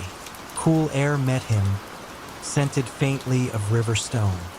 He descended, counting each shallow step, until the passage opened into a circular chamber carved directly into bedrock. The lantern glow revealed a shallow pool at the center, its surface unbroken, reflecting the low, arched ceiling. Around the pool, inscriptions spiraled outward, lines of chant etched in patient hands. The first words mirrored those on the vellum, sub aqua sana. He knelt at the edge. The water was clear, holding the ceiling's reflection with tranquil loyalty. Then, almost imperceptibly, a murmur rose, soft, resonant, neither word nor melody, more vibration than voice. It reminded Emile of a tuning fork held beside the ear, a hum that asked nothing yet lingered. The sound grew by half a breath, then receded, leaving silence even gentler than before. He did not attempt to scoop the water. Instead, he spoke a single greeting in Latin, a courtesy to whatever memory lingered here. The pool answered with 3 concentric ripples that rolled outward, then vanished. On instinct, Emile opened his folio, drew a fresh sheet, and transcribed the moment. 2117, first resonance beneath the library. Echo resembles low D, sustained. The act felt less like recording data and more like adding a verse to an endless, unseen hymn. Time thinned. Lantern light softened, its flame dipping but steady. Emile listened for further notes, yet the chamber held its peace. He took that stillness as permission to depart, folding the maps and vellum with meticulous care. The stair welcomed him upward, each step returning him to the hushed library. Then the cloister, now bathed in muted moonlight. Crickets had slowed their cadence, leaving longer pauses, as though hearing what he had heard. Back in the courtyard, Emile lingered by the central fountain long run dry. He imagined water once singing here, too, multiplying the hidden chant beneath the library. The quiet held him easily, like deep blankets on a cool night. He whispered thanks, though unsure to whom, and retraced his path to the gate. Descending the hillside, he felt no urge to rush. Around him, olive trees stood silver under the moon, leaves trembling with mild breeze. Each footstep stirred faint dust, rising then settling, a gentle punctuation. By the time he reached the bakery, the village slept. Even the ovens cooled, their heat folded into crusts awaiting dawn. In his small room, Emile set the folded maps on the bedside table. He left the window ajar, allowing the night air, and perhaps a distant, submerged chord to drift through. Before extinguishing his lamp, he added one final note to his journal. The monastery keeps its choir, though the mouths are water and stone. I was merely audience. Lying back, he felt the hush of Saint Roche settle around him, steady, composed. Somewhere beneath the hills, a deep note might have thrummed again. But if so, it joined his dreaming, cradling him toward sleep with the promise that some mysteries prefer to remain half-heard, half-sung, forever carrying their gentle resonance just below the surface of the world. Moonlight slipped through the cracked skylight like a pale quill poised above open parchment, and the old Briarwood Library seemed to inhale the faint ink of night. Nestled on the edge of the Adirondack foothills, the building stood apart from the small town it served, tucked behind sugar maples whose branches crossed like quiet guardians. The lane that reached it curved gently, discouraging haste, and ended in a circle of gravel where visiting cars gathered a soft coat of silver dust before departing again. For nearly a century, the library had opened from 10 until 6, Monday through Friday, and then yielded its hush to crickets and wind. Yet residents whispered that some evenings, long after lights were doused, one lamp relit itself in the archive room and pages turned with no visible hand. Children dared one another to peek through the high windows, but the distance, and perhaps a sense of courtesy, kept them away. In early November, Eleanor Hayes arrived from Albany to catalog a bequest of rare folios, her first assignment since a spell of convalescence. She carried the quiet of recovery within her, a measured stillness she hoped Briarwood might understand. Miss Lowell, the head librarian, greeted her with a smile that had the texture of worn silk and offered a small office under the eaves. "The workroom is yours as late as you like," she said, "though I advise locking up by dusk." The comment floated between hospitality and caution. Eleanor accepted it without question. Her days unfolded in comforting routine. She rose before dawn, walked the perimeter path where frost outlined every fallen leaf, and entered the archive as shafts of early light settled on cedar shelves. The folios themselves, botanical studies, travel journals, letters bound in faded green ribbon, released scents of bergamot, pine resin, and distant rains. She cataloged meticulously, but a slender ledger stitched in pale calfskin eluded any entry. Its pages were blank save for the watermark of an unfamiliar moon crest. Each time she set pen to it, the nib hesitated, as though ink refused to claim the paper. On her 7th evening, dusk arrived with a hush deep enough to blur the boundary between inside and out. Miss Lowell had left early for a town meeting, leaving Eleanor alone with the building's wooden size. She meant to finish labeling herbarium plates, yet the calfskin ledger drew her attention. A thin beam of moonlight, filtering through the skylight, touched its cover precisely where the crest lay embossed. The silver outline brightened, and a single line of handwriting surfaced on the first page, delicate as frost on glass. Attendance recorded by lunar hour. Do not disturb the silence between names. Eleanor blinked, half believing she had nodded into a dream. She brought the ledger under the desk lamp, but the ink retreated, leaving the page blank once more. A hush, deeper than the library's usual nighttime calm, settled over the archive. Then, from the floor below, came the muted click of a date stamp and the soft scrape of a return cart. She descended the rear staircase. The main reading room lay in low amber glow. One lamp burned beside the long oak table.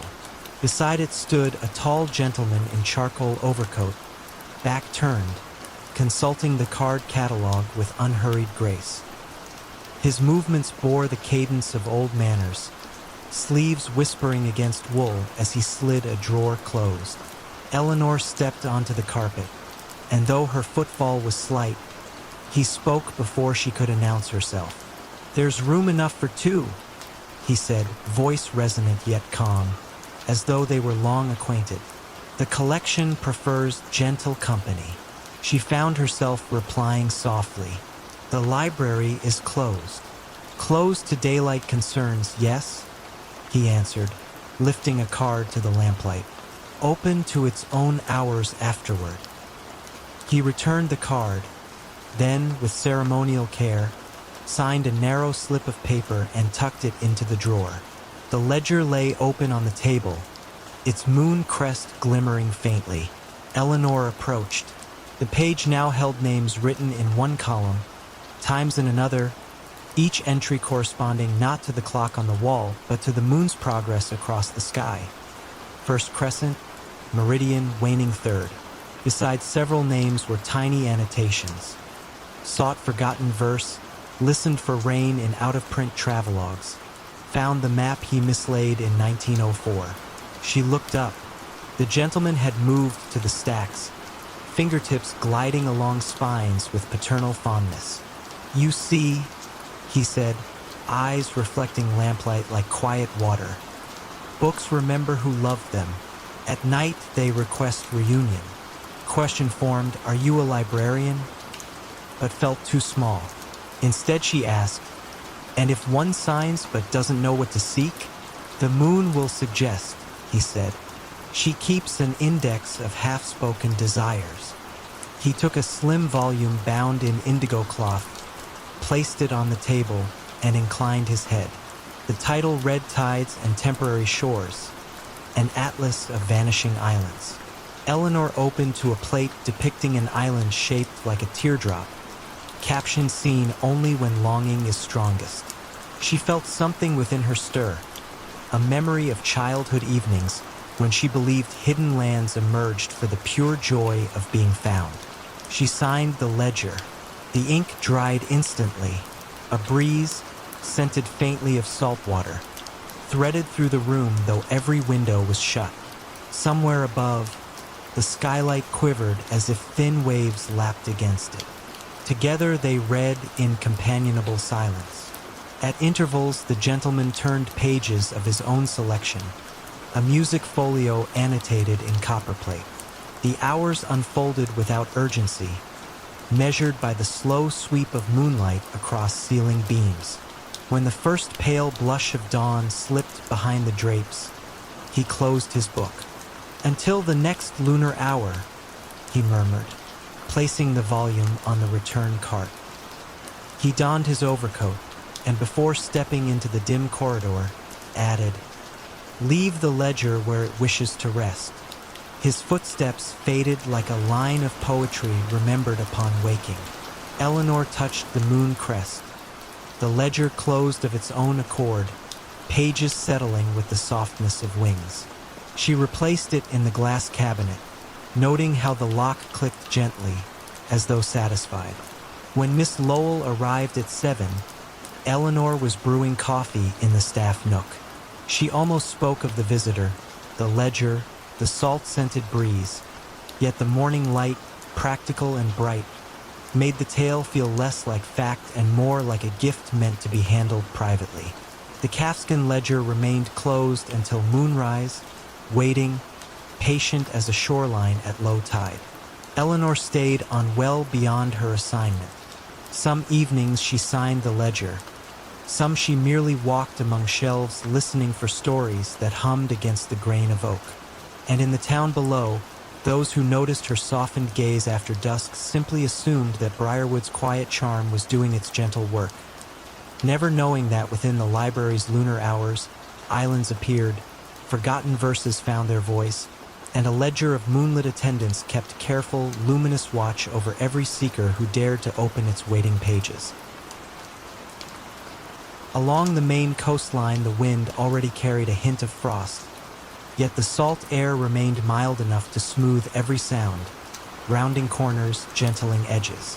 The town, a scatter of clapboard houses and shuttered shops, seemed to lean inward, as though listening to the hush between waves. From the platform, Clara Devreux lifted her luggage, one battered valise, and drew in the quiet, tasting pine resin and distant seaweed. She had come to catalog the papers of the late lighthouse keeper, an uncle she scarcely remembered, but she suspected the true work would prove less tangible. A single street lamp guided her through narrow lanes toward Pelican Cove. Windows glimmered faintly behind lace curtains, each house breathing its own muted warmth. Yet no door opened, no voice called, and the hush felt deliberate, like a pause in an unfinished conversation. At the water's edge, the lighthouse stood apart on its granite ledge, tall, pale, and unlit since the keeper's passing. Waves combed the rocks with patient persistence, revealing smooth channels worn by decades of tides. Clara crossed the small footbridge linking shore to island. Boards creaked softly under her steps, echoing across black water. She recalled childhood letters from her uncle, always composed in neat block script, describing shifts of starlight, the hum of lantern gears, and more obscurely, the murmuring lights that visit after midnight.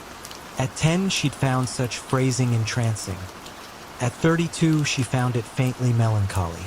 Inside the keeper's cottage, oil lamps waited trimmed and ready, as if someone anticipated her arrival. Dust lay thin, disturbed only by a faint trail leading from doorway to desk. She followed it, touching the back of a seagrass chair. A ledger rested open on the blotter, ink still black. The final entry dated 3 nights before her uncle's death. One sentence ran beneath a small, precise sketch of the lighthouse lens. The second note drifted again at half-tide, carrying the same 3 words. Nothing else. Clara pressed 2 fingers to the paper, feeling the ghost of the penstroke. The room's stillness deepened. Through the window, the lighthouse tower loomed, a silent silhouette against dim constellations. Somewhere beyond, a foghorn from the mainland moaned, long, low, lingering, then fell quiet, leaving the cottage wrapped in its own small night. She unpacked only a shawl and her notebook, then set water to boil on the old iron stove. Flame hissed softly, granting the air a faint metallic warmth. While she waited, she explored the shelves that lined the walls. Charts, tide tables, and slender field journals sat ordered by year. In each, the handwriting matched the concise style she remembered, but the margins told another story. Pencil notations that read more like dream fragments than navigation aids, soft footsteps beneath the waves, color that tastes of iron. A voice asks to be answered. Tea steeped. Steam curled beside her face, carrying bergamot and an underlying mineral tang from the well. She listened to the lighthouse, an act of memory, not of sound, and wondered at her uncle's solitude. Sitting, she leafed through one journal dated February. Midway, she found an envelope, edges worn, addressed simply, "To the next watcher." Inside lay a narrow strip of parchment bearing a code of dots and dashes, unmistakably Morse. She traced the sequence with a pencil, translating aloud in a near whisper. "Stand at dawn. Listen for the third." The words sent a calm ripple through her. They did not feel ominous. Instead, they resembled an invitation extended across time. She folded the message and slipped it into her pocket. The kettle clicked, flames subsided, and outside, the tide reversed its pull. Sleep came lightly on the cot beside the desk. She drifted in and out, lulled by the sea's slow respirations. Somewhere near dawn, a faint tapping stirred her, the delicate, arrhythmic patter of a telegraph key. Eyes half open, she realized the sound came not from any device but from the tower itself, each tap spaced by the hush of water folding back onto sand. Rising, she wrapped the shawl around her shoulders and stepped onto the porch. Gray pre-dawn bleached the horizon. The bridge glimmered with dew, narrow planks shining like bone. She crossed without hurry, letting tide-cooled mist brush her skin. At the tower's base, iron stairs spiraled upward, each rung worn smooth by generations of keepers. She climbed, counting heartbeats instead of steps, until she emerged into the lantern room. The great lens, motionless, caught the first ghost of daylight, scattering soft prisms along the glass walls. Dust motes drifted in gentle currents. Then, from somewhere deeper in the iron ribs, the tapping resumed. 3 slow knocks, a pause, 3 again. Clara traced the source to a brass service panel. It bore a hatch secured only by a single screw half loosened. She removed it easily, revealing a hollow compartment. Inside lay a small glass bottle sealed with wax. Within the bottle floated a folded ribbon of sea green paper. She withdrew it, fingertips tingling. When unrolled, the ribbon revealed 3 words in her uncle's crisp hand. "Return the echo." Clara inhaled the salt air, steady and patient. Below, the tide reached its quietest moment, neither rising nor falling, the world caught in a held breath. She laid the ribbon flat on the narrow sill and waited. Around her, gulls remained silent, ships invisible. Only the hush of light through glass kept company. Then, somewhere just beyond the breakwater, a different tapping echoed back. 3 crisp beats, a pause, 3 more, carried over water like polite conversation. The sound was subtle, almost coy, as though confirming her presence. Without fully understanding why, Clara felt a smile rise. She reached for the telegraph key mounted near the lens, a relic still wired to nothing, pressed it gently, and tapped 3 measured strokes in reply. Silence followed, but it was a living silence, full of promise. The horizon brightened, soft pink staining low clouds. Within the tower, calm settled like a shawl across her shoulders, as though the lighthouse itself sighed in relief. Whatever mystery linked the taps, the bottle, and her uncle's final notes was not demanding solution. It merely asked continuation. She, the next watcher, had answered. The sun edged above the sea, gilding foam and rock. Light touched the lens, sending warm bands across the cabin. Clara folded the sea green ribbon, placed it back inside the bottle, and returned the bottle to the hollow compartment. The hatch closed with a gentle click, a punctuation mark, not an ending. She descended the spiral, step by unhurried step, and crossed the footbridge as the town behind her stirred awake. A gull cried once, then fell quiet. In the cottage, she set fresh pages on the desk and began a new ledger, first entry written in steady script. At dawn, the conversation resumed. She paused, listening. Outside, the sea kept its measured rhythm, unhurried, unconcerned, and Winterport, still holding more questions than answers, eased into morning with a calm that asked only to be heard. A lone glow wavered across the Connecticut salt grass, as though a small star had paused mid-journey and chosen to hover just above the marsh. Iselin was scarcely a village, 3 cedar houses, an aging boathouse, and the decommissioned lighthouse that once guarded the Long Island Sound. The lantern at its peak had been dark for 20 years, yet local fishermen swore that on windless nights a single light drifted out from the tower, crossing the waterlogged reeds before vanishing where the tidal creek met open sea. Elias Vaughn arrived in early September to catalog shorebirds for a conservation trust. He rented the caretaker's cottage beside the shuttered lighthouse, happy to trade city sirens for cricket pulse. The trust supplied a skiff, a notebook, and quiet instructions. Mind the tides, note the herons, ignore the stories. Elias intended to do exactly that. Days fell into gentle rhythm. Dawn painted the salt hay silver. Plovers darted at his boots. Gulls wheeled above mudflats that smelled of brine and sun-warmed rope. Each afternoon, he climbed the lighthouse stair to map nests on the lantern gallery. The interior smelled of rust and old kerosene, wood swelled by years of fog. The lens, once polished to star-like clarity, stood veiled beneath canvas. He never lifted the cloth. The tower felt like an elder resting, and he respected its sleep. One dusk, while recording the soft clack of willets, Elias saw the glow for himself. It appeared at ground level, not high in the lantern room. A palm-sized flame, steady despite the breeze. It glided along a narrow plank path half submerged in eelgrass, pause by pause, as if consulting a map older than the marsh itself. Elias followed at a respectful distance, binoculars lowered to avoid the impression of scrutiny. The light reached the water's edge and quietly extinguished, leaving only the scent of extinguished wick and something older. Maybe lavender, maybe memory. Inside the cottage that night, pages of data felt suddenly thin. Sleep came in fitful pockets, punctuated by the imagined hiss of a lamp being trimmed. At midnight, a soft rattle at the back door woke him fully.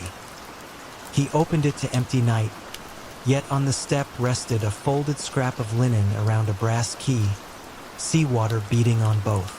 The key's bow formed a perfect circle, engraved with 3 letters, ICL, Iselin Coast Light. Morning sun dismissed the mystery with practical brightness, but curiosity stayed. Elias climbed the tower, key in pocket. Halfway up, he noticed a small iron hatch flush with the brick, its lock rusted but intact. The key slid in smoothly, turning without protest. Inside lay a narrow chamber no wider than a closet, walls lined with shallow shelves. On each shelf rested a lantern, dozens of them, each glass polished, each reservoir filled. Wicks looked freshly trimmed, yet there was no scent of oil, only a clean hint of salt and fur. A leather-spined notebook lay open on a central stand. Its pages listed dates and tides, moon phases, names of storms. One entry stood alone at the bottom. Lanterns walked, August 18th, full tide. The handwriting felt deliberate, loops careful, as if penned by someone accustomed to coaxing flame rather than ink. Elias added the previous night's date and noted lantern walked, ebb tide. He closed the book, pulse calm despite the oddness. The room's hush encouraged trust over alarm. Evenings grew earlier. Each twilight, the marsh exhaled cool vapor that blurred horizons into watercolor grays. Some nights the light appeared, some nights not. When it did, Elias followed at a distance, memorizing its route. Always the same plank path, always the same hush at the creek mouth. He began to wonder if the lantern marked a changing depth, a warning invisible to satellite charts yet crucial to hidden currents. A nor'easter arrived, pressing slate clouds low over the sound. Wind scratched the shutter boards. Rain etched quicksilver diagonals across the pane. At dusk, a glow flared within the tower gallery, brighter than any he had seen outside. Elias scaled the spiral steps, lantern from the secret room in hand. The canvas over the great lens billowed as though breathing. He peeled it back. Glass facets caught storm-dim light and spun it into muted rainbows. A panel on the pedestal lay ajar, revealing a chamber just wide enough to cradle the brass lantern he carried. The fit was perfect, as if engineered for that single piece. When he placed the lantern inside, the wick bloomed cobalt, silent yet certain. Outside, the storm's howl softened to a deep-throated hush. Through the gallery glass, he saw the marsh lanterns, every single one from the hidden room, floating outward in slow procession, tracing luminous lines along flooded channels. Their reflections braided with rain-shaken water, creating corridors of calm. Wind leaned back, puzzled. Waves settled into gentle heaves. Elias watched until the final flame reached the sea and dimmed beneath the storm-churned horizon. Then he returned the great lens to darkness, replaced the canvas, and descended, carrying only the faint smell of newborn smoke on his sweater. Morning broke clear. Newspapers spoke of severe weather turned mild without explanation. Fishermen, mooring lines still taut from precaution, found their channels untouched by surge. Mrs. Grant, from the nearest house, brought Elias coffee cake and confided that her grandmother once served as lighthouse keeper when men were away at war. She said the marsh keeps its own watch, the woman smiled, provided someone remembers to polish the glass. Elias said nothing of keys or secret shelves. He simply accepted the cake and, later, opened the notebook in the hidden room, writing, "Lanterns walked, storm tide, duty fulfilled." Below, space waited for another line, blank yet anticipatory, like a quiet shoreline expecting moonrise. When his assignment ended, he left the key on the cottage table beneath a note. Data logged, birds counted, lens resting. If the lantern walks, follow with calm heart. At the edge of the property, he glanced back. Sunlight struck a single gallery pane, kindling a brief, warm shimmer. The calm heartbeat of a watch resumed. Elias drove away content, knowing the marsh did not need him to stay. It only needed witness. And somewhere, folded inside reeds where salt meets fresh, a lantern's memory drifted, ready to rise whenever clouds gathered, carrying a promise that in Iselin, even silence keeps alight. The Garden Keeper's Secret. The roses in Whitmore Estate's abandoned garden bloomed in December, their petals untouched by frost.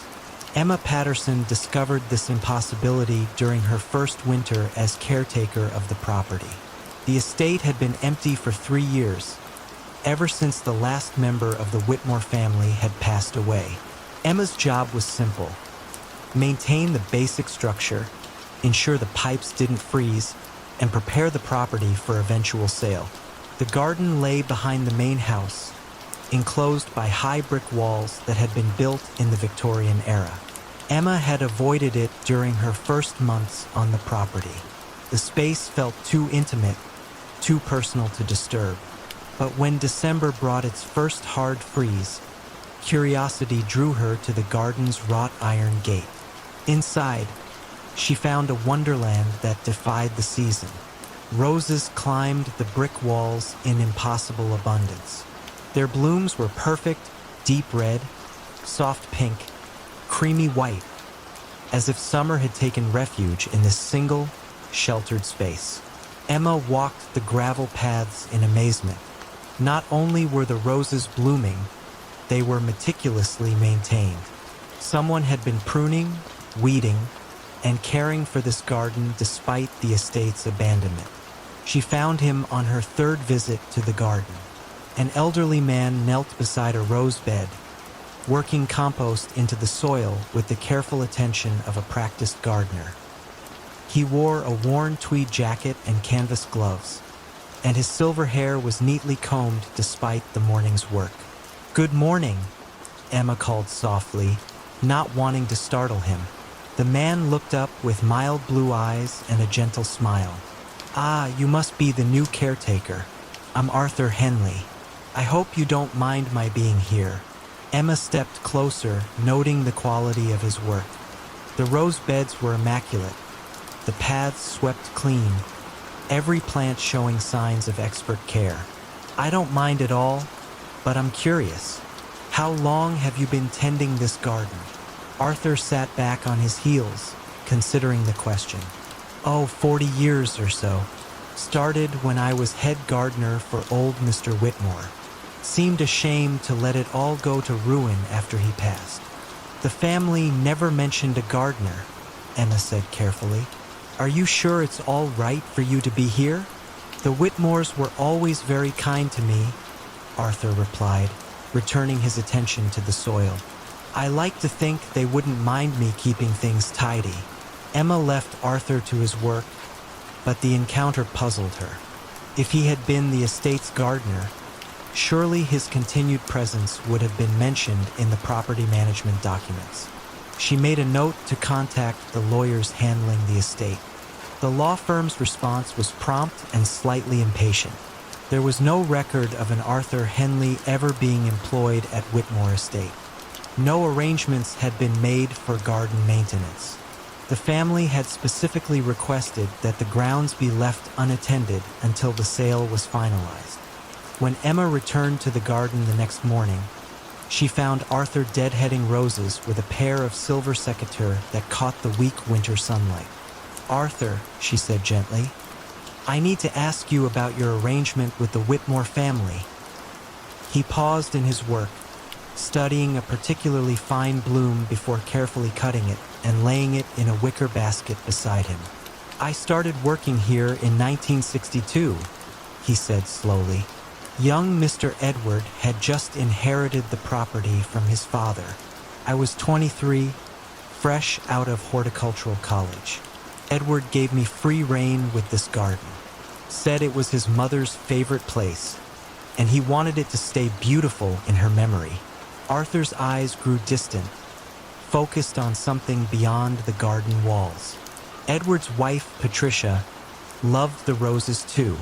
She would bring her tea out here every afternoon, sit on the bench by the fountain. After she died, Edward stopped visiting the garden, but he asked me to keep it going. For her sake, he said. Emma listened, calculating dates in her head. If Arthur had started working here in 1962 at age 23, he would now be in his 80s. That seemed plausible, though he moved with the vigor of a much younger man. And after Edward passed away?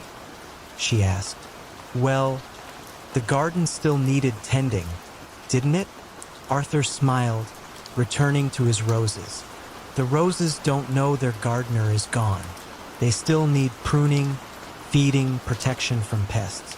It wouldn't be right to abandon them. Over the following weeks, Emma found herself looking forward to her visits with Arthur.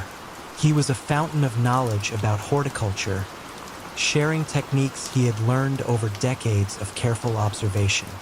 He spoke of the garden's history with intimate familiarity, describing renovations and plantings that had occurred long before Emma was born.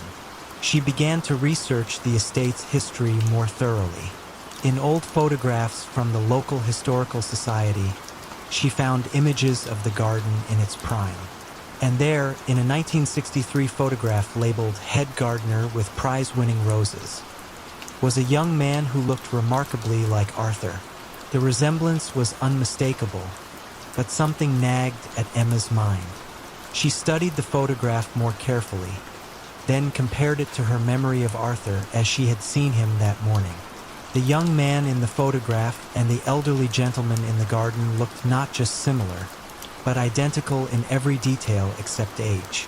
Emma's unease grew when she realized that Arthur never seemed to arrive at or leave the garden.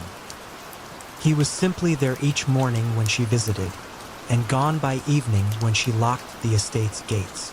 She began varying her schedule, arriving at different times, but the pattern held.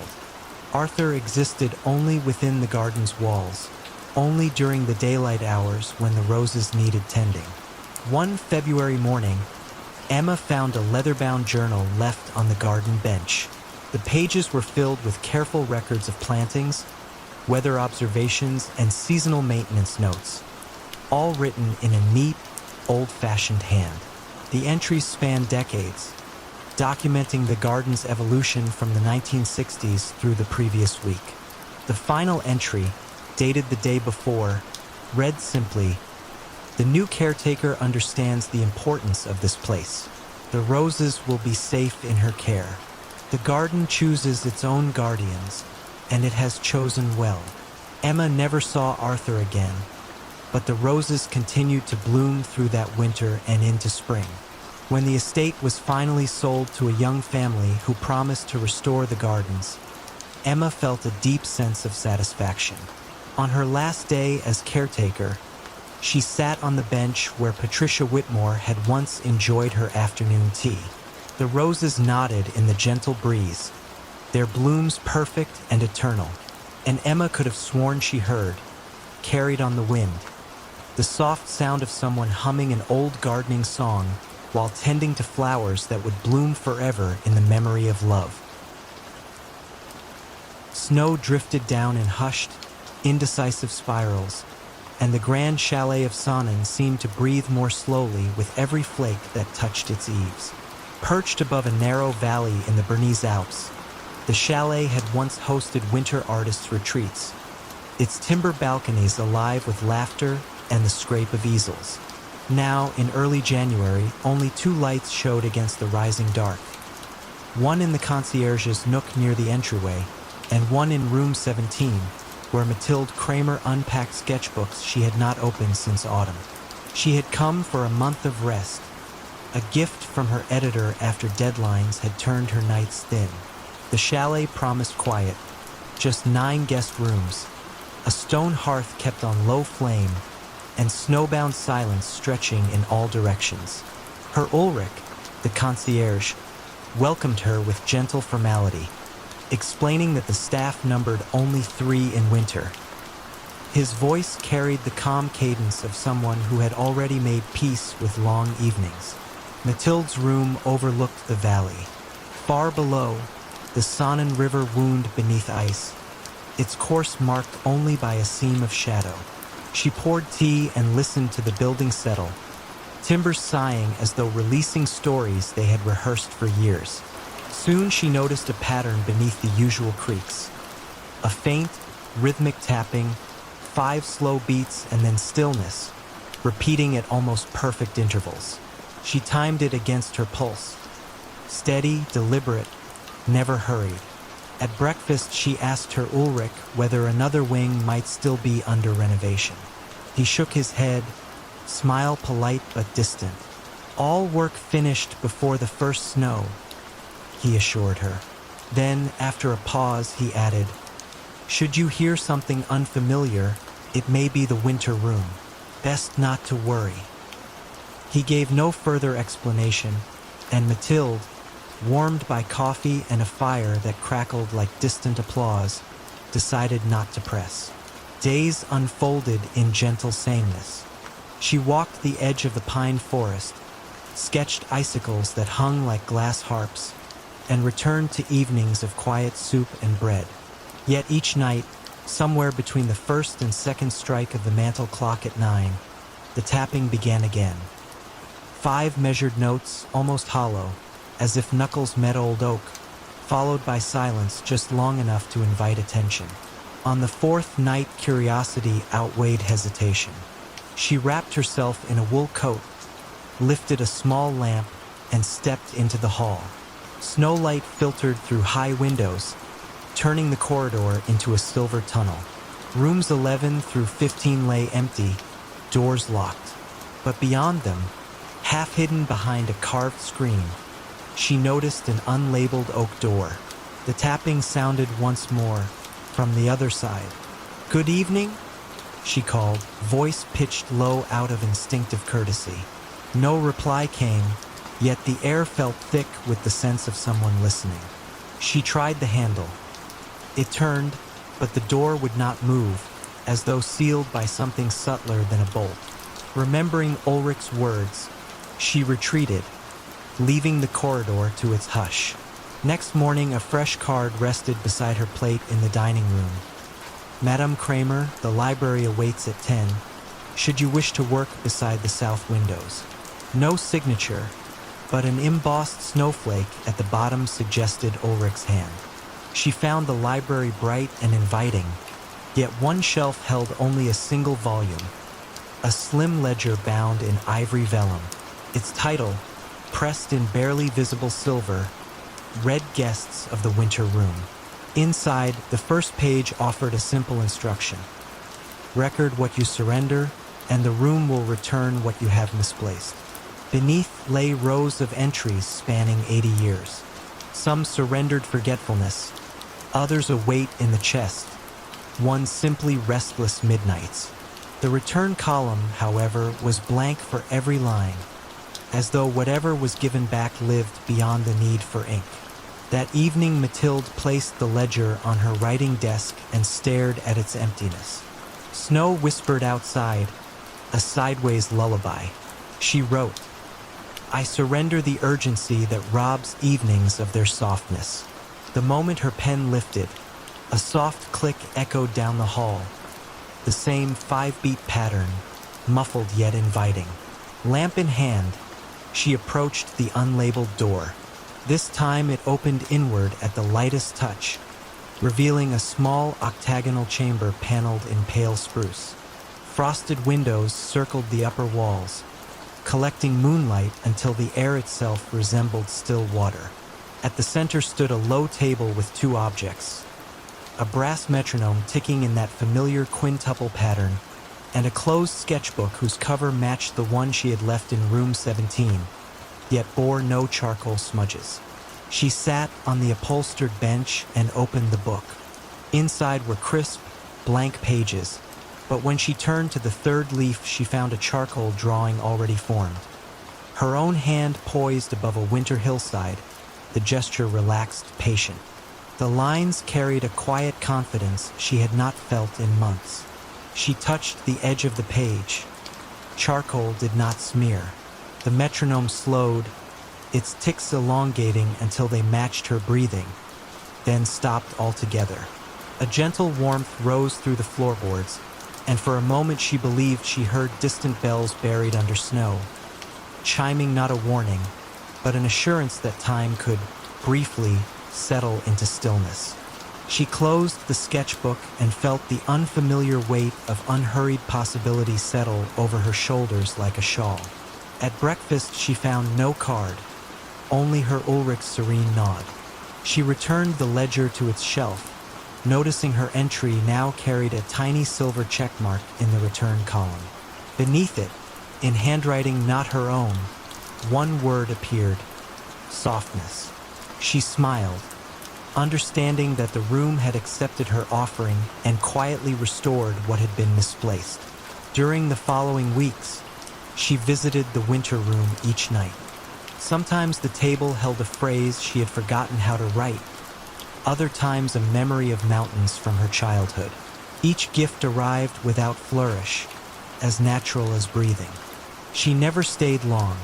The chamber seemed to prefer brevity, as though it operated at the border of sleep. When February's first thaw streaked the windows and her departure day neared, she wrote a final line in the ledger: "I surrender nothing. I carry forward what was found."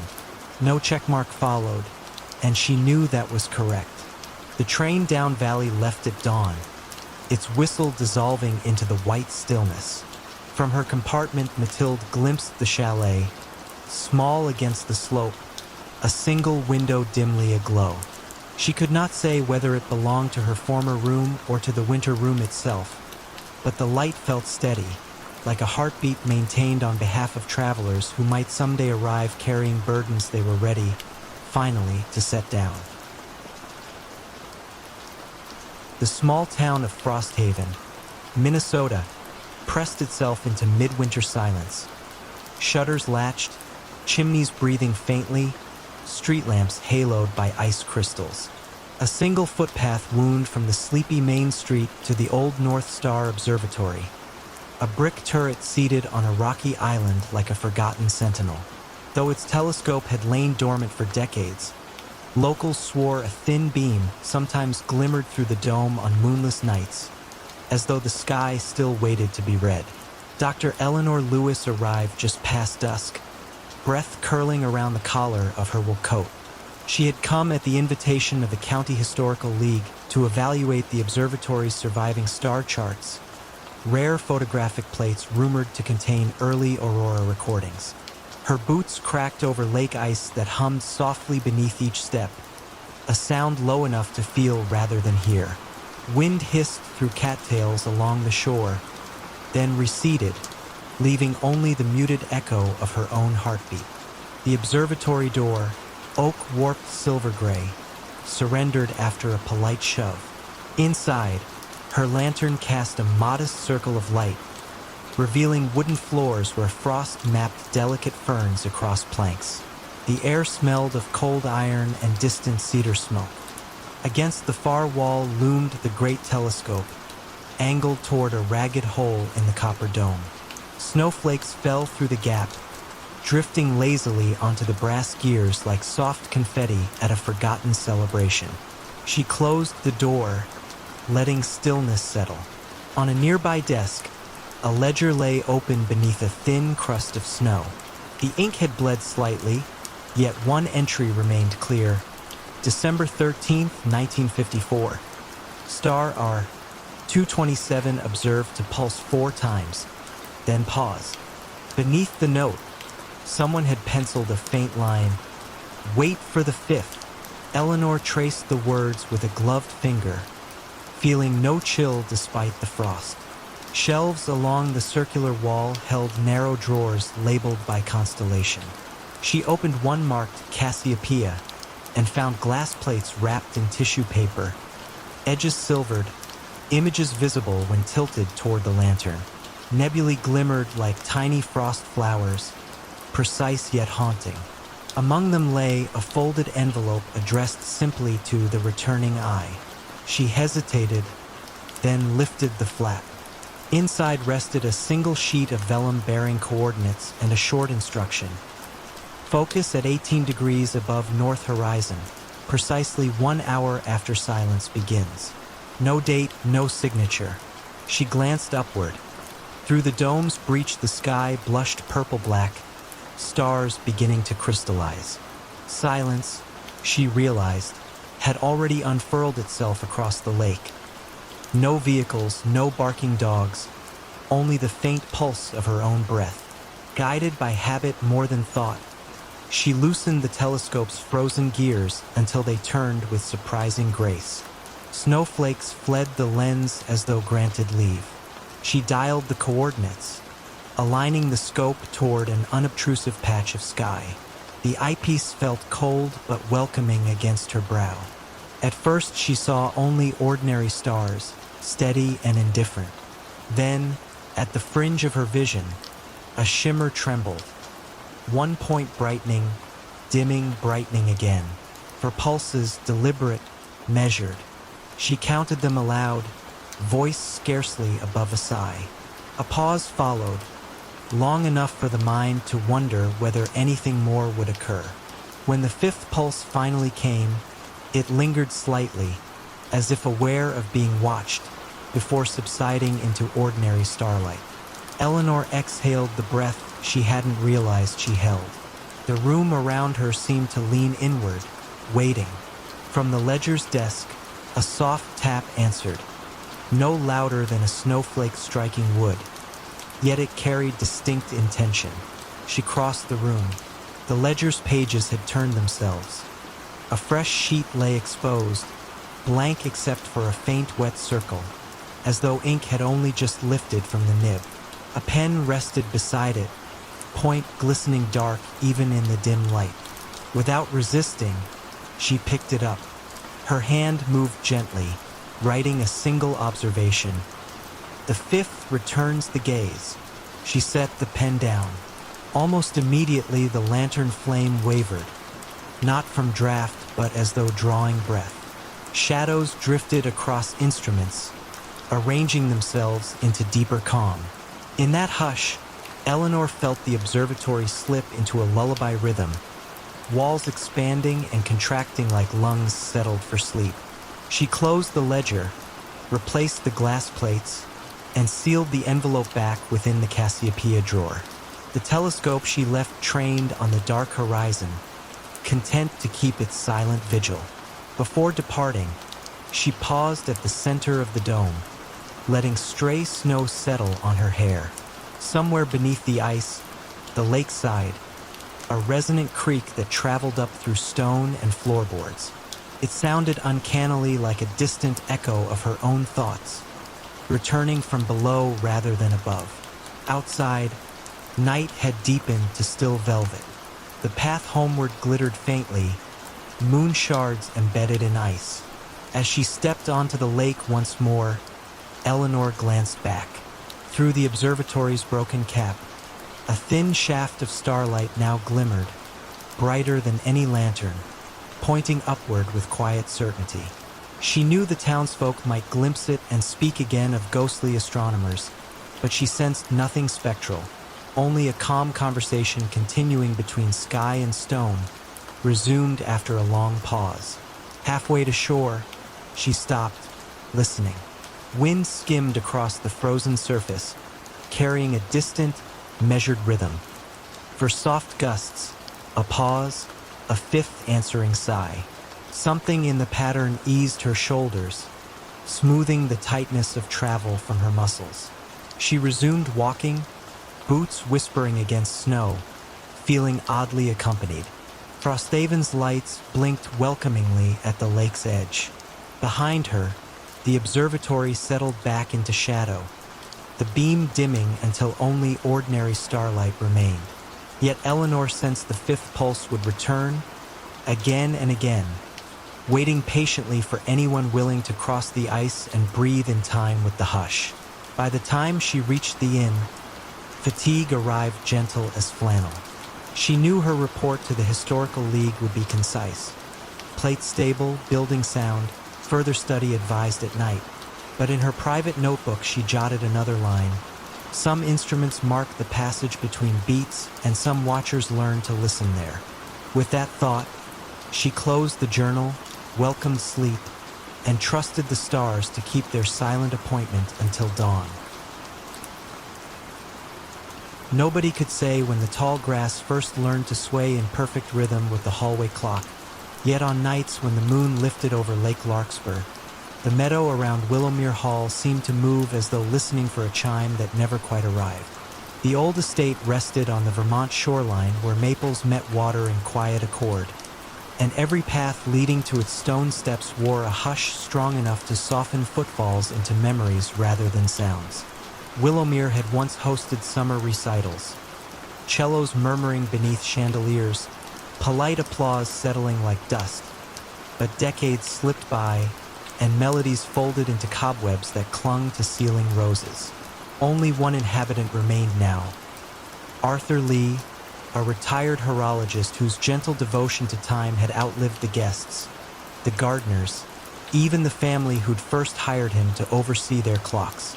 Early each dawn he walked the corridor connecting study to foyer, a brass key ring swaying lightly against his coat, testing the gears of every wall clock with patient fingers.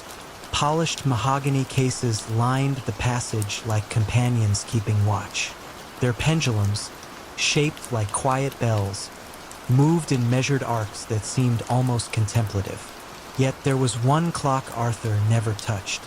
It stood alone at the far end of the gallery, encased in pale birch that caught morning light and turned it to silver. The grandfather's face bore no numerals, only faint etchings of willow leaves circling a single blue hand. Residents before him had called it the Larkspur Dial. Local legend, traded over tea in neighboring cottages, claimed the clock chimed only when the lake was calm enough to mirror the sky without a ripple, and when it chimed, something lost would find its way home. Arthur had never heard the sound himself, not once in 40 years. Still, his routine included pausing before the birch case, bowing his head as though greeting an elder whose language he could not speak. He suspected the mechanism, if there was one, had long ceased. Yet the blue hand moved, imperceptibly but inevitably, and each sunset he found it waiting just shy of the 12, as if hesitant to complete a circle. One September afternoon brought a coolness that tasted faintly of wood smoke. Arthur opened shutters to let the season breathe through the hall. Sunlight formed slender aisles between dust motes, and in those lovely aisles he sensed a difference, an angle of light he couldn't name, but felt across his shoulders like a question. He closed each shutter again, careful and calm, only to notice upon returning that the Larkspur Dial's blue hand now pointed exactly to the 12. No chimes sounded. The corridor kept its hush. Yet beyond the window panes, the meadow grass had stilled, holding the moment so gently it seemed afraid to rustle even for wind. Arthur studied the clock's face, saw no tremor, heard no click, but something within the birch case seemed to draw breath. He leaned closer, detecting a faint scent of rain on stone, a scent impossible indoors. That evening, rather than retreat to his modest bedroom under the eaves, he prepared a chair in the gallery. He brewed chamomile, carried the cup to a small side table, and lit a single oil lamp in case dusk grew timid. Then he sat opposite the Larkspur Dial, the meadow's hush pressed to the windows, and waited. Hours elongated yet felt unburdened. The lamp flame dipped whenever the lake sent a sigh across the shoreboards. Sometime near midnight, when even the crickets quieted to a murmuring pulse, the blue hand twitched. A soft metallic hum rose within the birch, nothing abrupt, merely a thread of sound unwinding. Arthur exhaled, and at that gentle release the hum gathered warmth, swelling until it unfurled into a solitary chime. It was neither bright nor mournful.